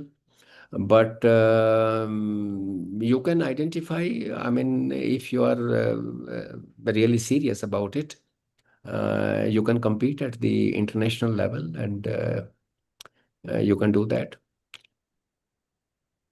Thank you, sir. There's another question, sir. Sir, I want to ask one question, sir.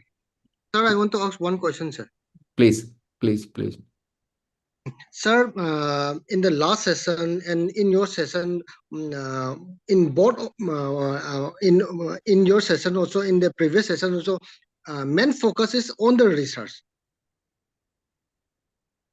But my question, I have a question here, like every institution, for example, for the engineering, for the faculty, like from the engineering background, to do about the research, they need to study very well about the previous research, what other researchers has done so far. But to do that one, like the paper are, most of the paper are available like in the IEEE or like Springer. But every like institution like IEEE or Springer, they have no access.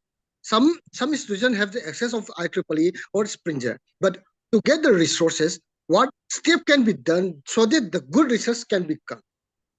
I'll tell you, because I retired 8 years ago. I do not know the present scenario. We have an organization in the name that is an inter-university center of the University Grants Commission, InflibNet, Information Library Network. It is located in Gandhinagar.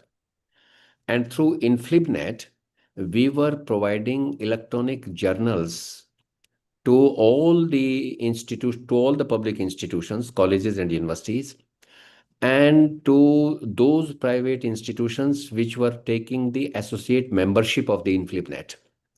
That was they trained until 2017. You can find out from the University Grant Commission whether it is still continuing. I hope it continues. And there was a move some time ago, one nation, one subscription. And that responsibility probably was given to the InflibNet, that you identify and negotiate with these electronic journals and make sure that they are accessible to all the teachers across the country, actually. That is one thing. And Professor David Singh, I did not undermine the significance of teaching. Teaching is very, very important.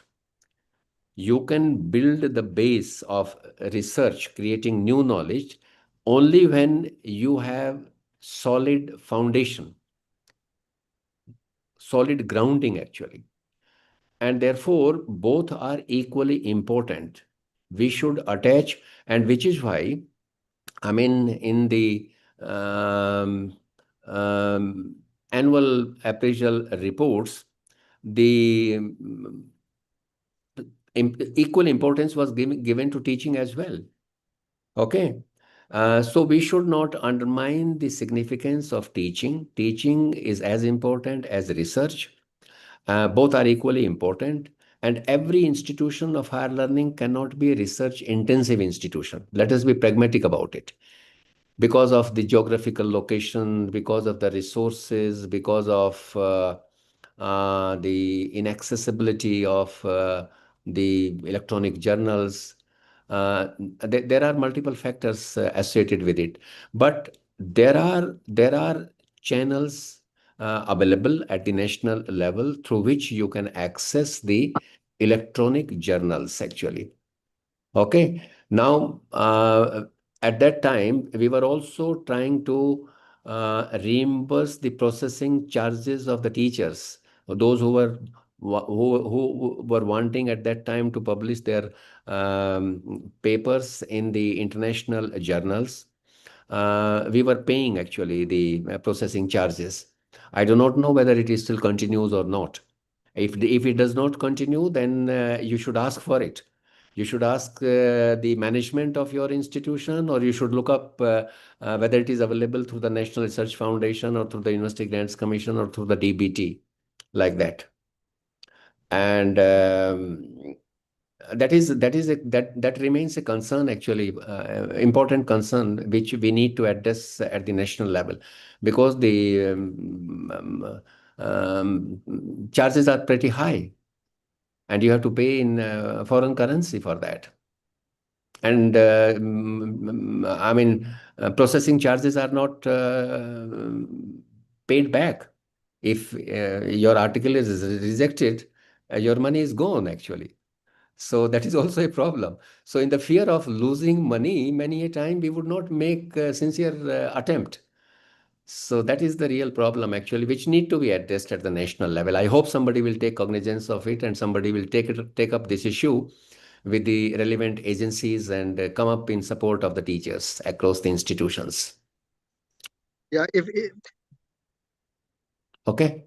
Yes, sir. If this situation is solved, then it will be helpful for the. Yeah, it will be helpful. It will be helpful. Yes. Researchers also, because and not every institution have no access for IEEE or Springer or Elsevier, so that most of the paper are available in this area, but they are not able to access, and then they are not able to perform the good research. So No, we were investing more than 300 crores annually at that time in 2000. I remember it in 2016, 2017. We were making around 300 crores available to InflipNet for the as subscription for the international journals, actually electronic journals. Sorry. Okay, thank you, sir. Very You're much. welcome. You're welcome. Thank you, sir. So there are a few more questions. May I read them to you, sir? Okay. Okay, go ahead. So there's a question goes, what are the effective ways to involve undergraduate students in research? See, the 4-year switching over from 3-year undergraduate program to 4-year undergraduate program is primarily because of that every student at the undergraduate level will get an opportunity to participate in research, and that they will be coming up with a research proposal which would be submitted under the supervision of a senior faculty. We had done it in the Indian Institute of Science, Bangalore, when they switched over to the 4-year undergraduate program in basic sciences. Okay. So the same thing is expected from the individual institution now when we are transiting from the 3-year undergraduate program to the 4-year undergraduate program. The 4th year should be singularly devoted to research, and every student must participate in a research program under the supervision of teachers. Yes, sir. Thank you, sir. And which is why, I mean, there is a provision now that after successful completion of a 4-year program with honors degree, one can go straight away for the doctoral program. That is what is expressed in the National Education Policy 2020. Okay. Next question, please. Yes, sir. So what do you think, sir, that in order to do good research, our curriculum should be more skill-based so that we better find the research gap? You should have lesser course content. You should teach that well, and instead of having a large-sized course content, I think the content can be synchronized. Identify only such topics which can take care of the lower order operations and teach them well. This is how you can build up the capacity of the students. And I have also suggested to you that you should switch over to interdisciplinary teaching and learning, wherein the students can assimilate knowledge from different disciplines, and they can connect the theories and principles and the concepts of different disciplines, which will help them develop a nuanced perspective. And only then we would be able to address the real world's complex problems. I have said that the new knowledge lies at the intersections of different disciplines. That is what is required. I'll tell you the example that if you look at the curriculum of MIT, Harvard, University of California at Berkeley, Oxford, and Cambridge, I analyzed their curriculum at the undergraduate level and the way they have integrated discipline like philosophy and psychology with artificial intelligence and exact science and biotechnology. That is what is needed actually. Okay. Thank you, sir. We'll take one more question, sir. Yeah. This is from Christianity University. My question is, when you visited our campus, Go yes, ahead. sir. Yeah. Yes, when you visited our campus, Yes. you were strongly emphasizing that we need to create specialized graduates. Yeah. But the current study says that the knowledge level of students and empowering knowledge towards nation development has gone very low in the last 10 years. So do you think this NEP can be significantly make impact on this statistics? Okay, NEP, you should not confuse with the policy actually. Policy is a statement of intent. Okay.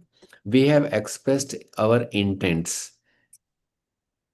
in a variety of ways related to programmatic changes, structural changes, related to access, related to gender parity, related to quality, and all that.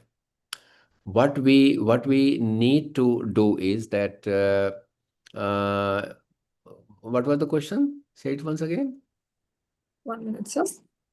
But the current study says that the knowledge level of students and empowering. So if the students are, once the students are under your charge as the freshers, then you have the responsibility of helping them overcome the inadequacies that they have. You can't escape from that responsibility. We cannot continue to blame the school education. Once they have come to us, then it is our responsibility. And if we find that they are deficient in certain areas, we need to organize the remedial programs for them. This is what is being done by all the IITs. And therefore, you will have to take the responsibility of helping those children to overcome those deficiencies, be it relating to the specific discipline or be it relating to the language, whatever it is. Okay. Thank you, sir. Yes, Well, thank you, sir. So I think we'll wind up with the Q&A session, sir. okay. Thank you. So it's my honor to extend a heartfelt word of thanks to you, sir, for your insightful and thought-provoking session on evolving landscape of higher education. So you reminded us of India's significant achievements over the past 77 years, while urging a much-needed shift from quantity to quality in education. Your insights on increasing the gross national enrollment ratio, expanding institutional size, and ensuring affordable and accessible education were deeply relevant and timely. We are especially grateful for your emphasis on gender parity and on the need for inclusive education for students with physical disabilities, highlighting our collective responsibility to improve infrastructure and support systems tailored to their needs. Your call for promoting interdisciplinary teaching and learning to address complex societal challenges were equally impactful, sir. So on behalf of us, we thank you for your valuable time, your vision, as well as your inspiration you have shared with us today, sir. Thank you so much, sir, for today. Thank you very much and good night to everyone. Okay, bye-bye. Thank you. Thank you, sir. Dear participants, the feedback form shared in the chat box, kindly fill both the forms.